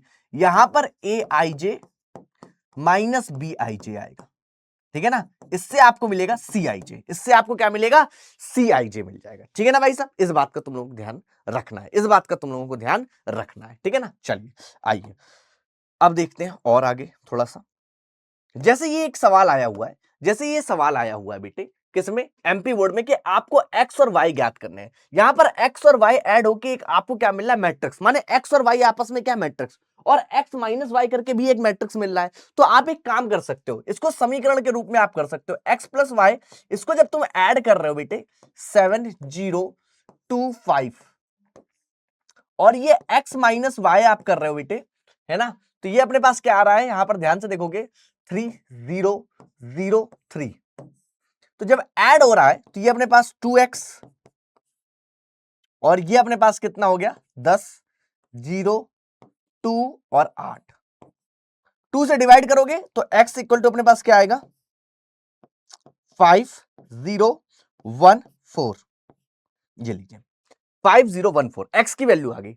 अब बेटे इस x को किसी किसी एक में रख दो तो y मिल जाएगा, बट यहां पर y मिलेगा कैसे बेटे, x को इधर ले जाओगे तो यानी सब्ट्रैक्ट भी हो रहा है, यहां पर इधर ले जाओगे यानी सब्ट्रैक्ट हो रहा है। आप मैट्रिक्स ही आपस में क्या हो रही है, घट रही है, डिफरेंस हो रहा है। तो y इक्वल टू अपने पास क्या हो जाएगा 7025 माइनस 5014। ये लीजिए, तो y इक्वल टू अपने पास क्या हो गया 201 और यहां पर 1, 201 और 1, दैट्स योर आंसर। ये आपका क्या हो गया भाई साहब, आंसर। एमपी बोर्ड में आया हुआ सवाल है, ये लीजिए भाई साहब, ये आपका क्या हो गया, आंसर हो गया, ठीक है ना। चलिए और आगे देखते हैं फटाफट से। अब देखते हैं आव्यूह में अगर किसी किसी अदिश का आपको क्या करना पड़ जाए, गुणन करना पड़ जाए, है ना, किसी अदिश का गुणा करना पड़ जाए। अगर आव्यूह में आप किसी अदिश का गुणा करते हो, ये भी एक संक्रिया है, ऑपरेशन है, तो क्या होता है ना। तो अगर किसी आव्यूह में आप किसी अदिश का गुणा करते हो तो क्या होता है कि आव्यूह के प्रत्येक तत्व के साथ उस अदिश का गुणा हो जाता है। अगर यानी आप कोई आव्यूह है, फॉर एग्जाम्पल उदाहरण के लिए कोई आव्यूह है A11 A12 A21 A22, उसमें k का मल्टीप्लाई तुम्हें करना है ना, मैंने बेसिकली k अपने पास यहां पर k a करना है, तो k का सारे तत्व जिसमें है उसमें मल्टीप्लाई हो जाएगा, k a11 हो जाएगा, k a12 हो जाएगा, k a21 हो जाएगा, k a22 हो जाएगा बेटे, k a अपने पास 2 2 हो जाएगा, सब में मल्टीप्लाई हो जाएगा, ठीक है ना। तो इस बात को ध्यान रखना। और इसकी एक बहुत ही प्यारी सी प्रॉपर्टी है जिसे आप लोगों को ध्यान में रखना है बहुत तगड़े तरीके से। वो क्या है कि अगर आप यहां पर डिटरमिनेंट फॉर्म में अगर तुम बात करो, है ना, डिटरमिनेंट फॉर्म आगे सारणिक आप देखोगे, ठीक है ना, तो अपने पास अगर डिटरमिनेंट से इस k को तुम बाहर निकालते हो तो k की पावर n हो जाता है। ये क्वेश्चन बहुत बार आता रहता है ना, तो यहीं पर बता दिया गया है जहां पर n अपने पास क्या है, कोटि है। n अपने पास क्या है, कोटि। जितना भी a अपने पास जो भी होगा, जिस भी कोटि का होगा, k की पावर में n आ जाता है, ठीक है ना। इस चीज को तुम लोग ध्यान में रखिएगा, इस चीज को तुम लोग ध्यान में रखिएगा, ठीक है ना। तो ये अपने पास जो 2 लाइनें हैं ये सारणिक की लाइनें हैं, जो कि आगे आप देखोगे सारणिक वाले चैप्टर में आपको पता चल जाएगी, ठीक है ना।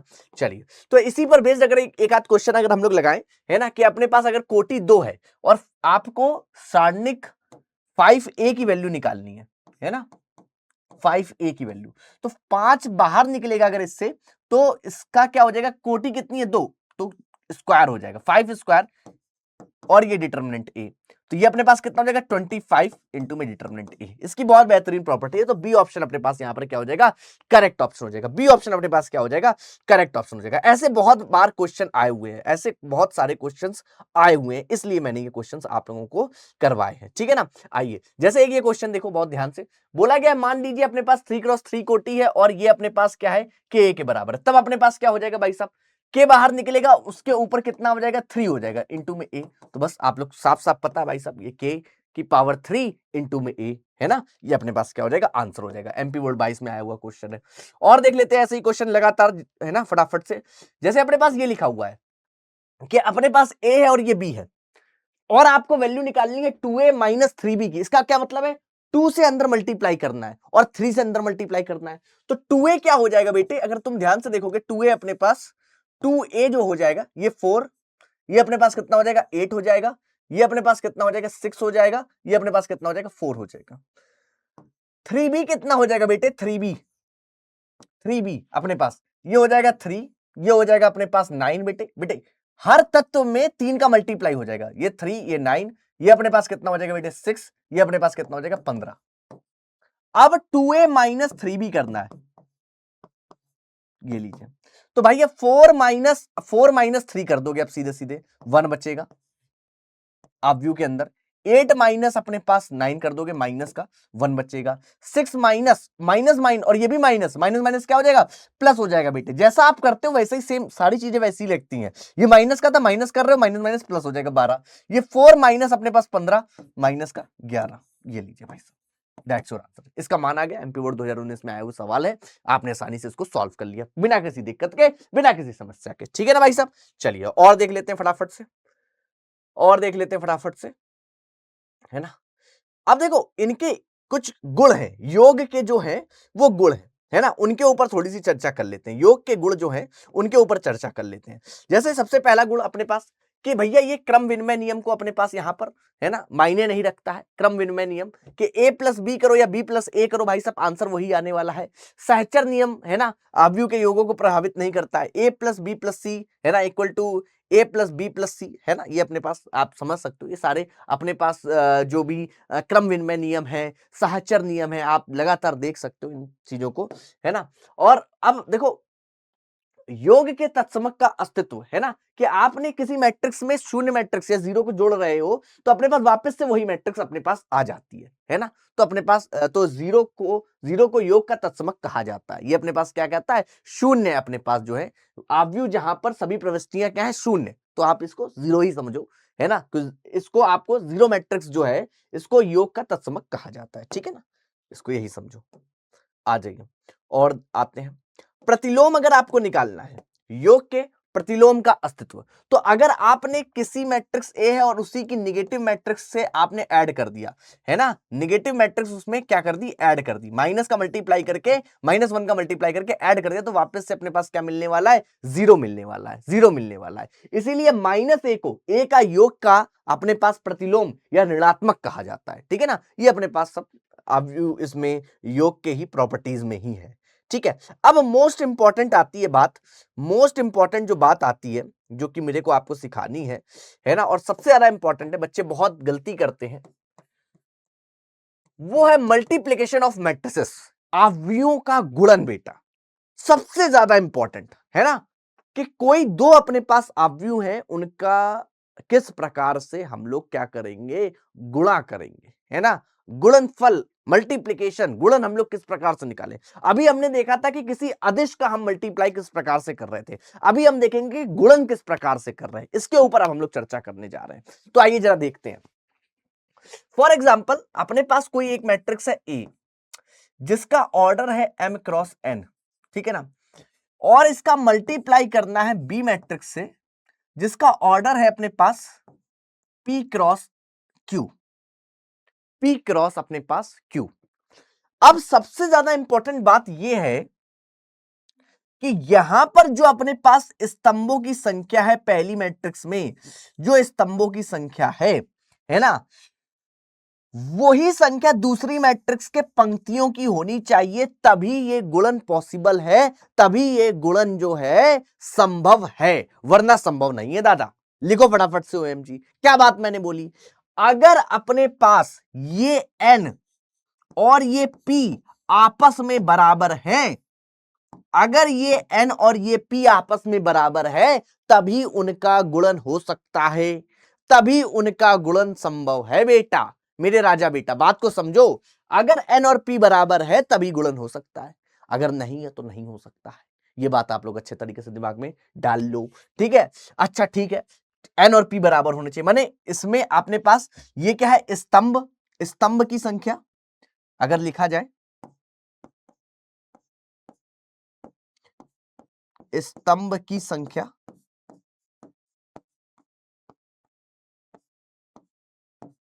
किसके बराबर हो जाएगी अपने पास, यहां पर पंक्तियों की संख्या के।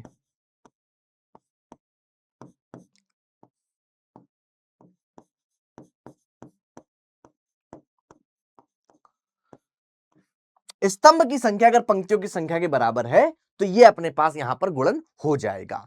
उसके बाद जो नई मैट्रिक्स बनेगी वो क्या बनेगी, वो भैया इसका अपने पास आगे का आपने क्या निकाला, स्तंभ m, जो m और उसका अपने पास q, ये लीजिए, ये अपने पास नई मैट्रिक्स अपने पास बनने वाली है। ये सारी चीजें अगर आप ध्यान रखोगे तो बहुत आसानी से गुणन हो जाएगा। अब गुणन होता कैसे, ये तो इंपॉर्टेंट है कि ये चीज होनी चाहिए तभी गुणन होगा। अब होगा कैसे, आइए उस पर हम लोग चर्चा कर लेते हैं, आइए उस पर हम लोग चर्चा कर लेते हैं, देख लेते हैं, समझ लेते हैं, सीख लेते हैं, ठीक है ना। आइए और सीधे उदाहरण से ही समझते हैं, और अपने पास सीधे एमपी बोर्ड के उदाहरण से ही हम लोग समझेंगे, ठीक है ना, बहुत आसानी से। आइए जरा ध्यान से देखिएगा, बहुत ध्यान से देखिएगा। बोला गया है ए बी ज्ञात कीजिए, क्या बोला गया, ए बी, माने ए बी का मतलब क्या, ए और बी का गुणन है यहां पर, है ना, और ए अपने पास ये और बी यहां पे, ए बी भी एक मैट्रिक्स ही मिलेगी, एक अवयव ही मिलेगा, कैसे मिलेगा। अब देखो यहां पर क्या होगा,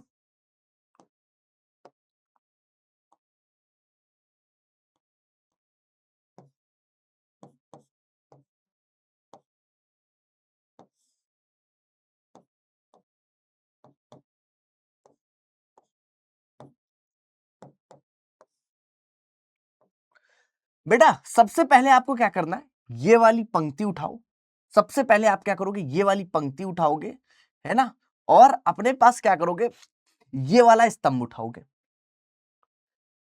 पंक्ति का पहला एलिमेंट को इसके साथ मल्टीप्लाई करोगे और इसको इसके साथ मल्टीप्लाई करोगे, नीचे वाले के साथ, है ना। तो आप कैसे करोगे, 0 इंटू 3, 0 इंटू अपने पास क्या करोगे 3, और -1 का किसके साथ करोगे, प्लस लगाया, -1 इंटू अपने पास यहां पर क्या कर दिया आपने, 0 कर दिया। ये लीजिए भाई साहब, तो कितना आएगा अपने पास यहां पर, कितना आएगा अपने पास यहां पर बेटे, 0 आएगा, है ना। साफ साफ आपको समझ में आ रहा है। पंक्ति उठाई, पहली पंक्ति पहला स्तंभ, फिर इसी पहली पंक्ति को उठाया और दूसरे स्तंभ को लिया। जो अगला एलिमेंट आपको लिखना है ना, जो अगला आपका एलिमेंट आएगा नए वाले गुणन वाले जो आपका बन के आएगा, उसमें अगला वाला एलिमेंट कैसे आएगा, इसी पंक्ति को आप दूसरे स्तंभ से मल्टीप्लाई करोगे, माने 0 का 5 से, -1 का 0 से, फिर से 0 का 5 से प्लस -1 का 0 से बेटे, ठीक है।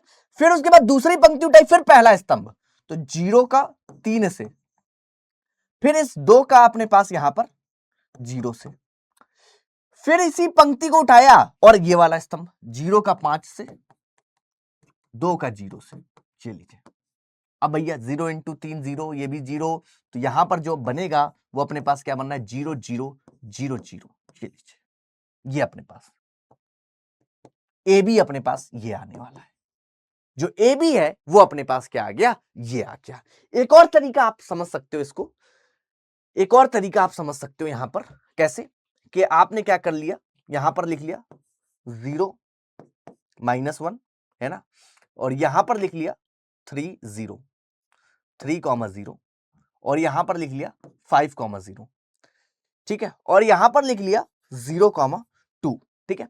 अब 0 का पहले 3 से करोगे 0 आएगा, -1 का 0 से करोगे प्लस लिख के आपने 0 लिख दिया, 0 का आपने 5 से किया, अब इसको अलग अलग लिख लिया, क्योंकि आपको पता है 2, आपको पता है भैया ये अपने पास 2 क्रॉस 2 की है, ये भी 2 क्रॉस 2 की है, और जो बनने वाली वो भी 2 क्रॉस 2 की, तो आपको साफ साफ पता चल रहा है, ठीक है। अब इसका 0 का इधर कर दिया भाई 0, ये भी 0 बेटे, इसका इसमें किया भाई साहब 0 का 3 में किया 0, और ये 2 का 0 में किया 0 बेटे, यहां पर भी किया 0, ये भी 0 बेटे, आपका सीधे सीधे 0 0। तो ये तरीका भी आप अपना सकते हो। बाकी ये तरीका तो है ही कि भाई पहली पंक्ति पहला स्तंभ, पहली पंक्ति पहला स्तंभ, पहली पंक्ति का जो पहला एलिमेंट होगा वो पहले स्तंभ के जो दूसरा जो आव्यूह है उसके पहले अपने पास जो स्तंभ है उसके तत्व से मल्टीप्लाई होगा। ये बात आपको दिमाग में रखनी है बहुत अच्छे तरीके से, और बहुत आसानी से आप इसको कर दोगे, ठीक है ना। आइए और एक एग्जांपल देखते हैं, और एक और एग्जांपल देखते हैं। अब जैसे यहां पर आप ध्यान से देखो, यहां पर बहुत ध्यान से देखो, यहां पर आप बहुत ध्यान से देखो, यहां पर अपने पास 1 2 3, यानी ये अपने पास क्या है, 3 क्रॉस 1 की एक मैट्रिक्स है, और इसका मल्टीप्लाई होना है 2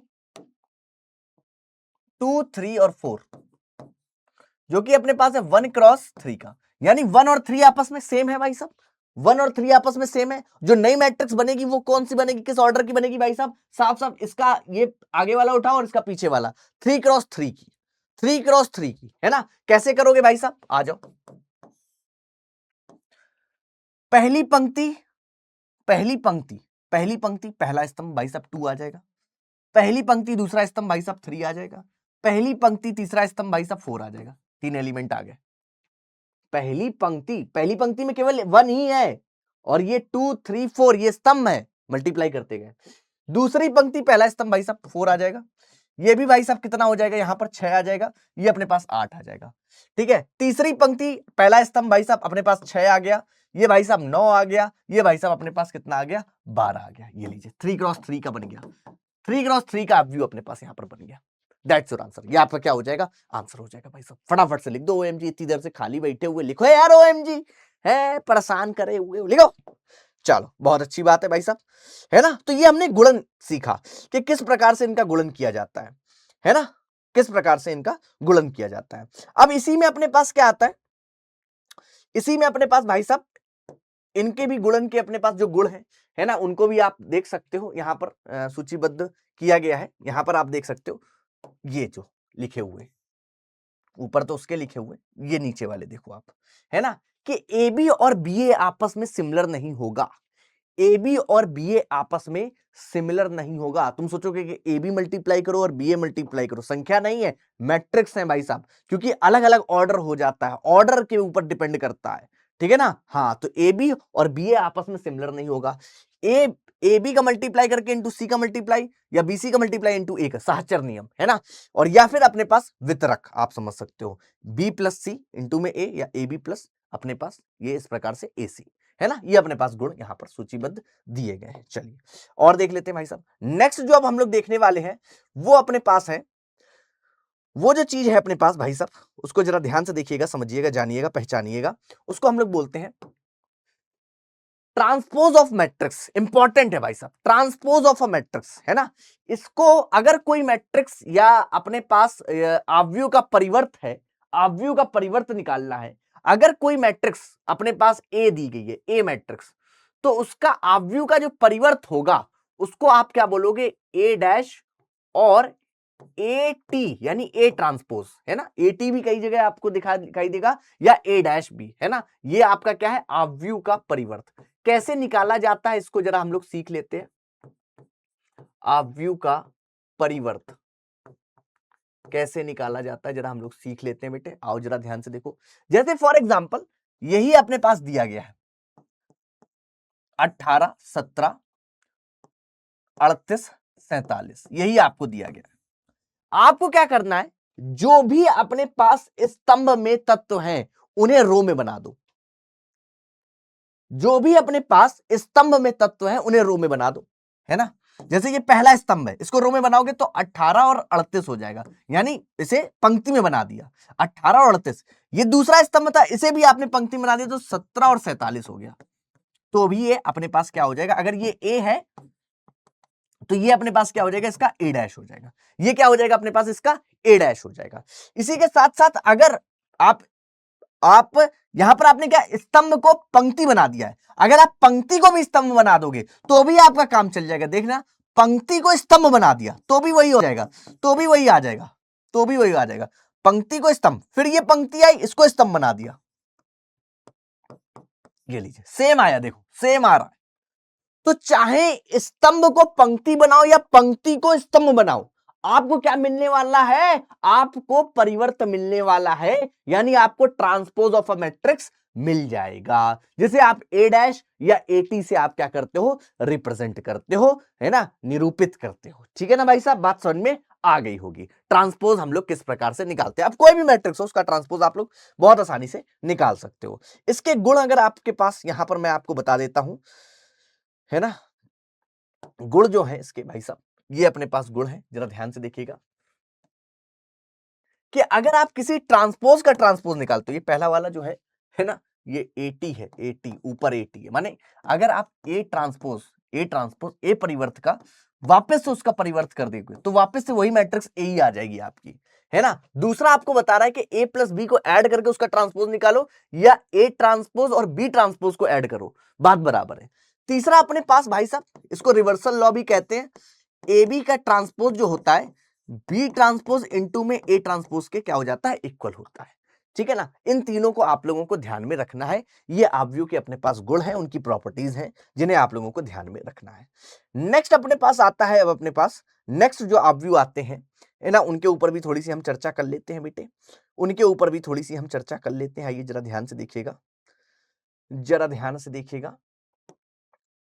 एक और अपने पास चीज आती है जिसको हम लोग बोलते हैं आव्यूह का ट्रेस, है ना, या फिर ट्रेस ऑफ मैट्रिक्स। इसमें क्या होता है, ट्रेस ऑफ अ मैट्रिक्स, इसको हम लोग बोलते हैं ट्रेस ऑफ अ मैट्रिक्स, है ना, trace of a matrix.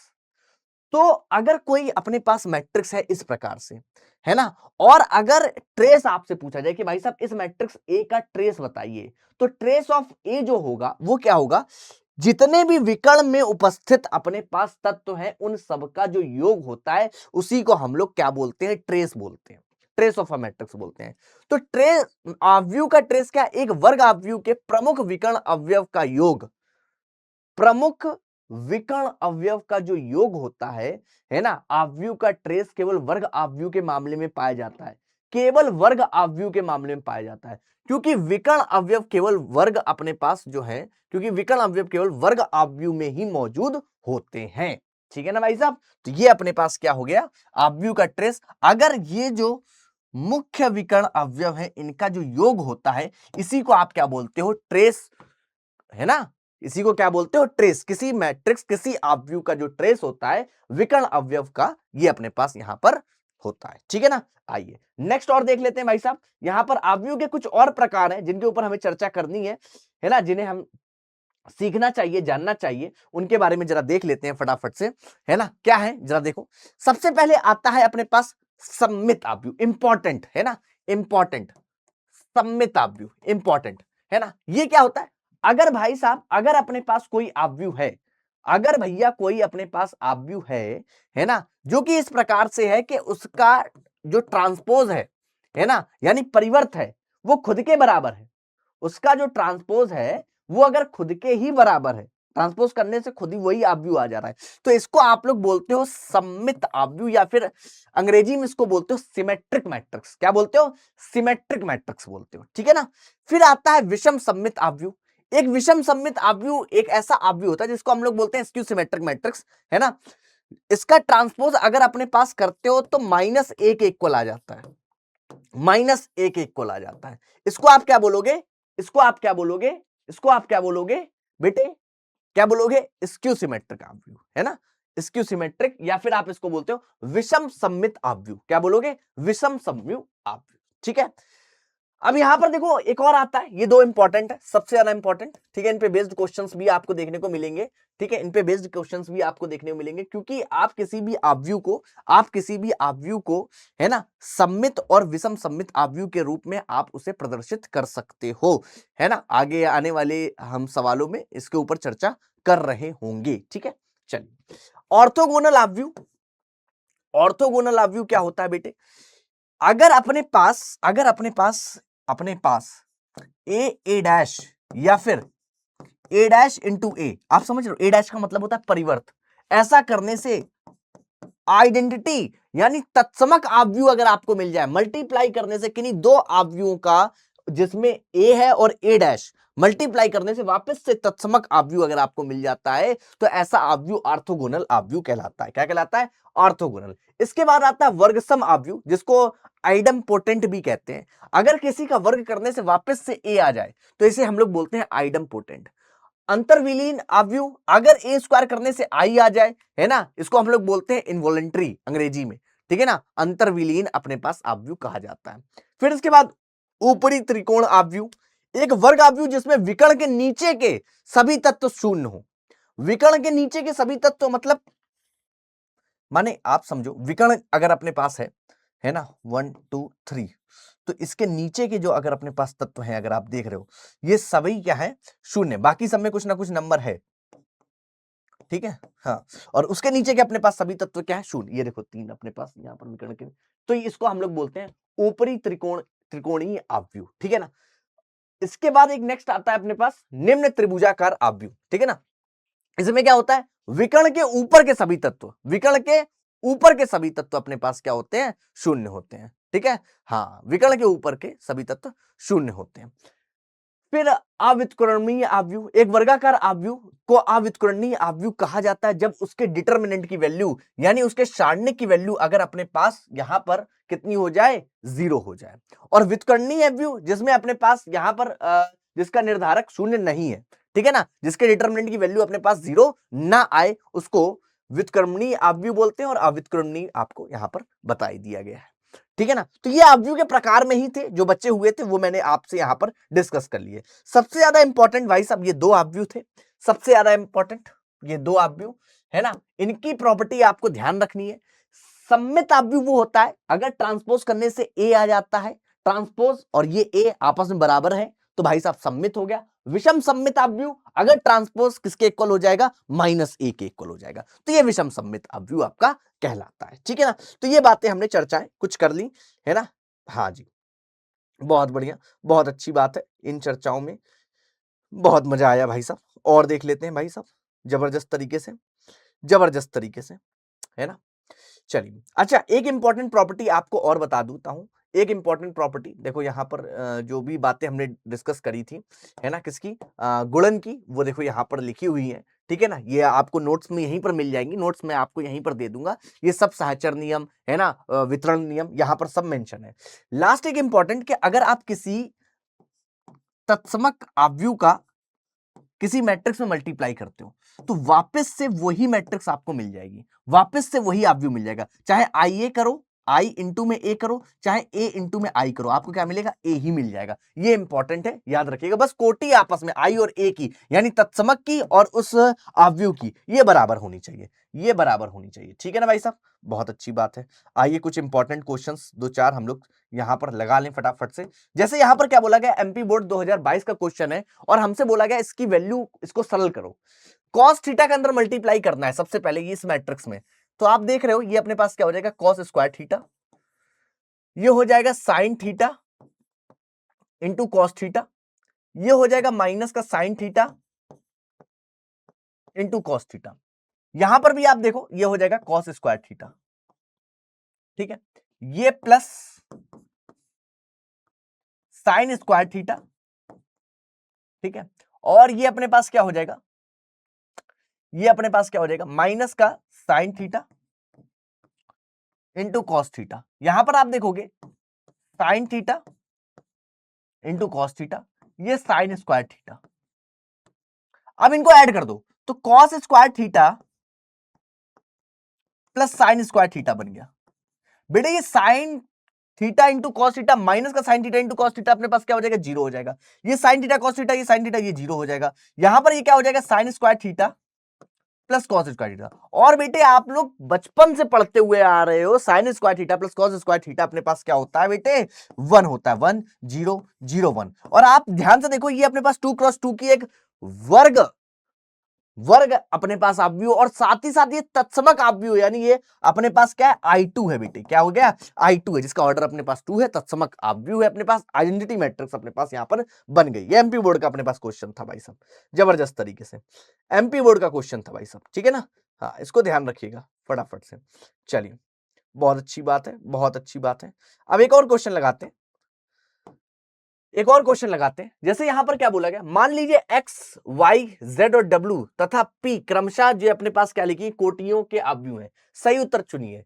p y plus P W के लिए परिभाषित होने के लिए n k और p में क्या प्रतिबंध होना चाहिए। अब देखो पी वाई अपने पास ऑर्डर आप समझो, x का ऑर्डर अपने पास क्या है, x का ऑर्डर अपने पास क्या है, 2 क्रॉस n का। y का ऑर्डर है अपने पास 3 क्रॉस k का, ठीक है ना। z का ऑर्डर है अपने पास 2 क्रॉस p, है ना। W का है n क्रॉस 3, और W का ही हो गया, P का हो गया P cross K। P Y यानी P इंटू में K, P इंटू में K और मल्टीप्लाई Y 3 इंटू में K। अब आप समझो, मल्टीप्लाई होने के लिए K और 3 आपस में बराबर होने चाहिए, पहली बात तो ये। प्लस प्लस प्लस W अपने पास यहां पर क्या है, W W W n into 3, और मल्टीप्लाई होने के लिए y 3 इंटू k, है ना। तो यहां पर 3 3 बराबर है, ठीक है। n अपने पास यहां पर कितना होना चाहिए भाई साहब, 3 के होना चाहिए। n अपने पास यहां पर 3 के होना चाहिए, और जो अपने पास बनेगा नया ऑर्डर, उसका ऑर्डर n इंटू के बनेगा। और यहां पर अपने पास जो बनेगा, यहां पर जो बनेगा वो p इंटू के बनेगा। तो यहां से एक और चीज निकली बेटे, ऐड होने के लिए ऑर्डर सेम होना चाहिए। यहां ऑर्डर p क्रॉस k है, यहां n क्रॉस k है बेटे, यानी ये p और n आपस में बराबर होंगे। k तो है ही भाई, ऐड होने के लिए कोटि समान होनी चाहिए, तो यानी p और n आपस में बराबर होने चाहिए। तो भाई k अपने पास 3 है, p इक्वल टू n, ऐसा कुछ अगर दिखाई देता है, हाँ जी दिखाई दे रहा है ना। k अपने पास 3 और p n, पहला ऑप्शन अपने पास यहां पर क्या हो जाएगा, करेक्ट ऑप्शन हो जाएगा। पहला ऑप्शन अपने पास क्या हो जाएगा, करेक्ट ऑप्शन हो जाएगा, ठीक है ना भाई साहब। जी हाँ सर, बिल्कुल सही बात है ना। आइए कुछ क्वेश्चन और करते हैं भाई साहब। जैसे इन क्वेश्चन में क्या बोला गया है, इन क्वेश्चन में क्या बोला गया है, निम्नलिखित आव्यूह में से प्रत्येक का परिवर्तन निकालिए, ट्रांसपोज निकालना है बेटे। जैसे ये मैंने पूरा अपने पास स्तंभ दिया गया, स्तंभ को पंक्ति में बदल दो, ट्रांसपोज। तो अपने पास क्या हो जाएगा, 5 1/2 -1।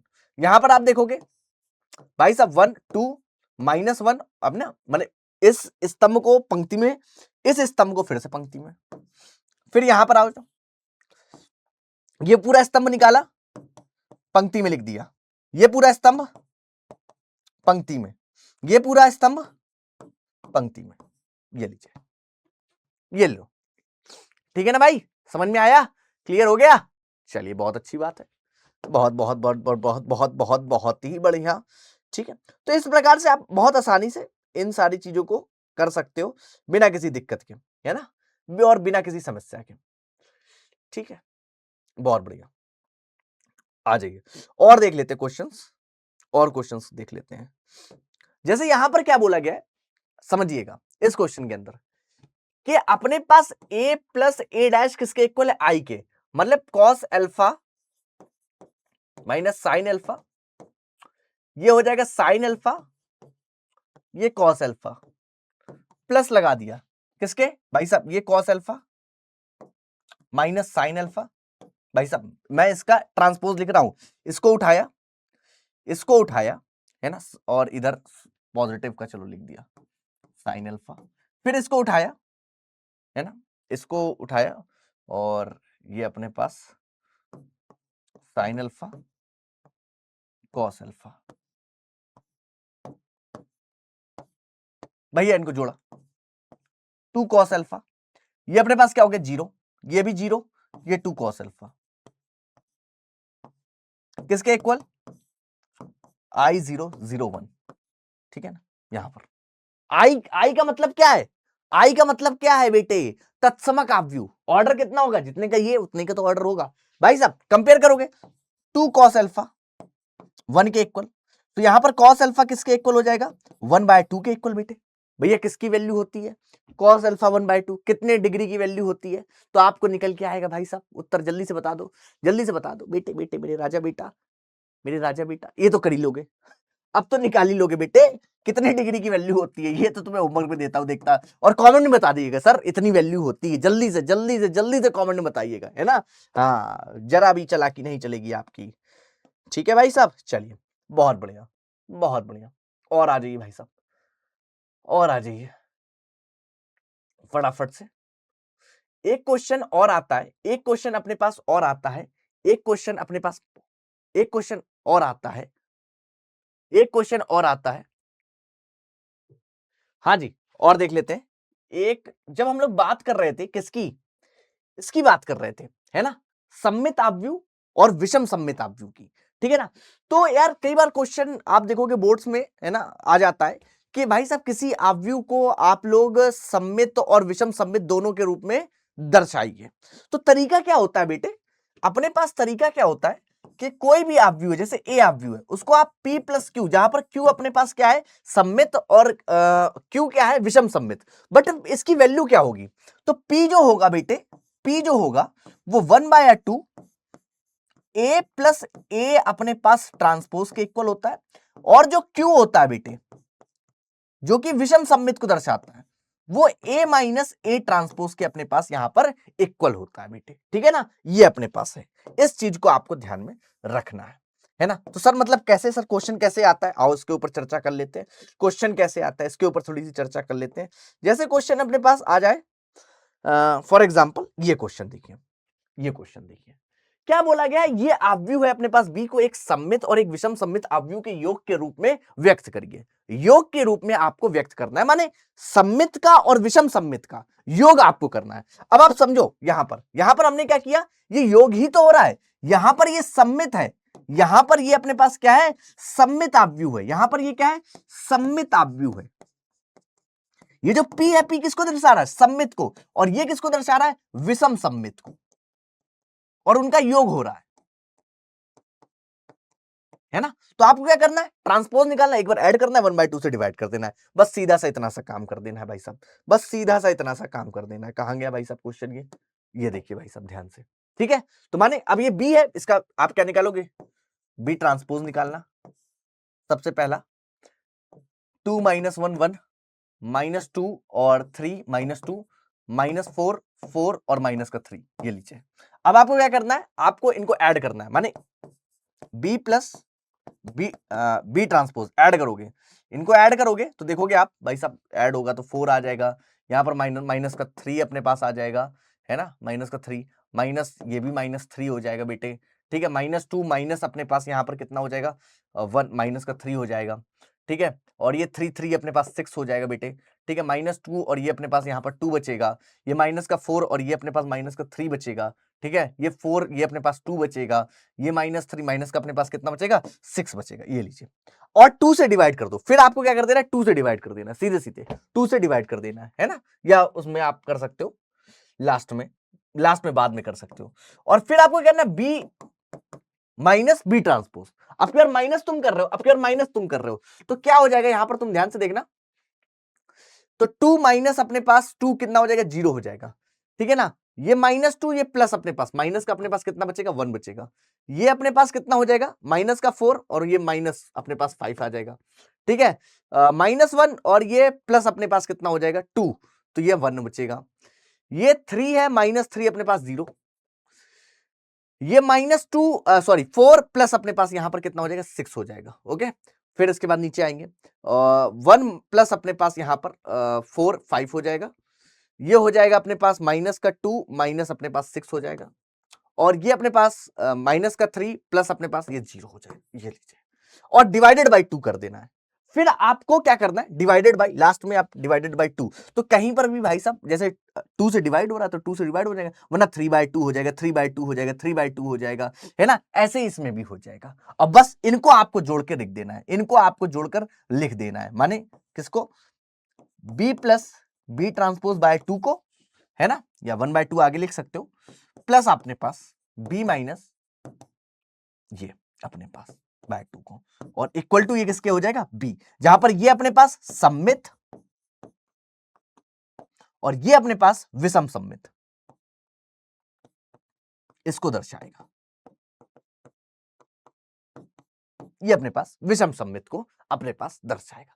तो ये इंपॉर्टेंट क्वेश्चन है ना। आप अपनी एनसीईआरटी में भी देखोगे तो ये क्वेश्चंस आपको दिखाई पड़ जाएंगे, एग्जांपल में ही दिखाई पड़ जाएंगे कि किस प्रकार से इसको रिप्रेजेंट किया जाता है। निकालना कैसे, ये मैंने आप लोगों को बहुत अच्छे तरीके से यहां पर बता दिया है, बहुत अच्छे तरीके से यहां पर आपको बता दिया है।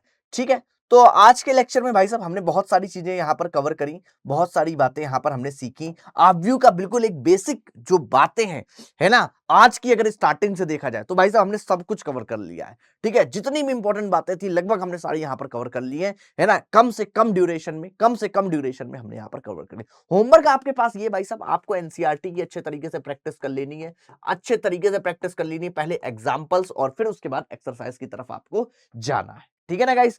और दूसरी बात भाई साहब देखो, मैथमेटिक्स में भाई साहब दूसरी सबसे इंपॉर्टेंट बात मैं आप लोगों को बता देना चाहता हूं कि भैया प्रैक्टिस करना बहुत ज्यादा जरूरी है।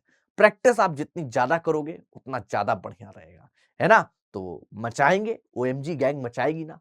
तुम खुद से वादा करो, है ना, कि आप आज से, अगर आप ये लेक्चर देख रहे हो, आज से आप वाकई में सीरियस होगे पढ़ाई के लिए। क्लास 12th है बेटा, क्लास 12th में मचाना है। आपके अपने सपने, आपके पेरेंट्स के सपने, बहुत सारी उम्मीदें हैं, हम टीचरों की आपसे उम्मीदें हैं, है ना, कि आप हमारा नाम रोशन करो, है ना, आप खूब तरक्की करो, खूब ढेर सारा आशीर्वाद है आप सबको, और आप एक ओएमजी गैंग के सच्चे मेंबर बनो, है ना। और कमेंट में जरूर लिखिएगा ओएमजी, मैं जरूर देखूंगा हर बच्चे को, है ना, कि वो लिख रहा है कि नहीं लिख रहा है। ठीक है गाइस, चलिए bye bye, love you to all, take care. और आगे आपके लेक्चर्स मेरे मिलते रहेंगे, है ना, बिल्कुल जबरदस्त तरीके से। कुछ लेक्चर्स, कुछ बड़े चैप्टर्स हैं जिनके 2-2 पार्ट भी आपको मिलेंगे, तो बिल्कुल परेशान मत होइएगा, है ना, बिल्कुल बिंदास, अपनी व्यवस्था बिल्कुल लपालप होगी, लपालप व्यवस्था के साथ अपन काम करेंगे। और फिर हम लोग मिलते हैं। Bye bye, love you to all, take care.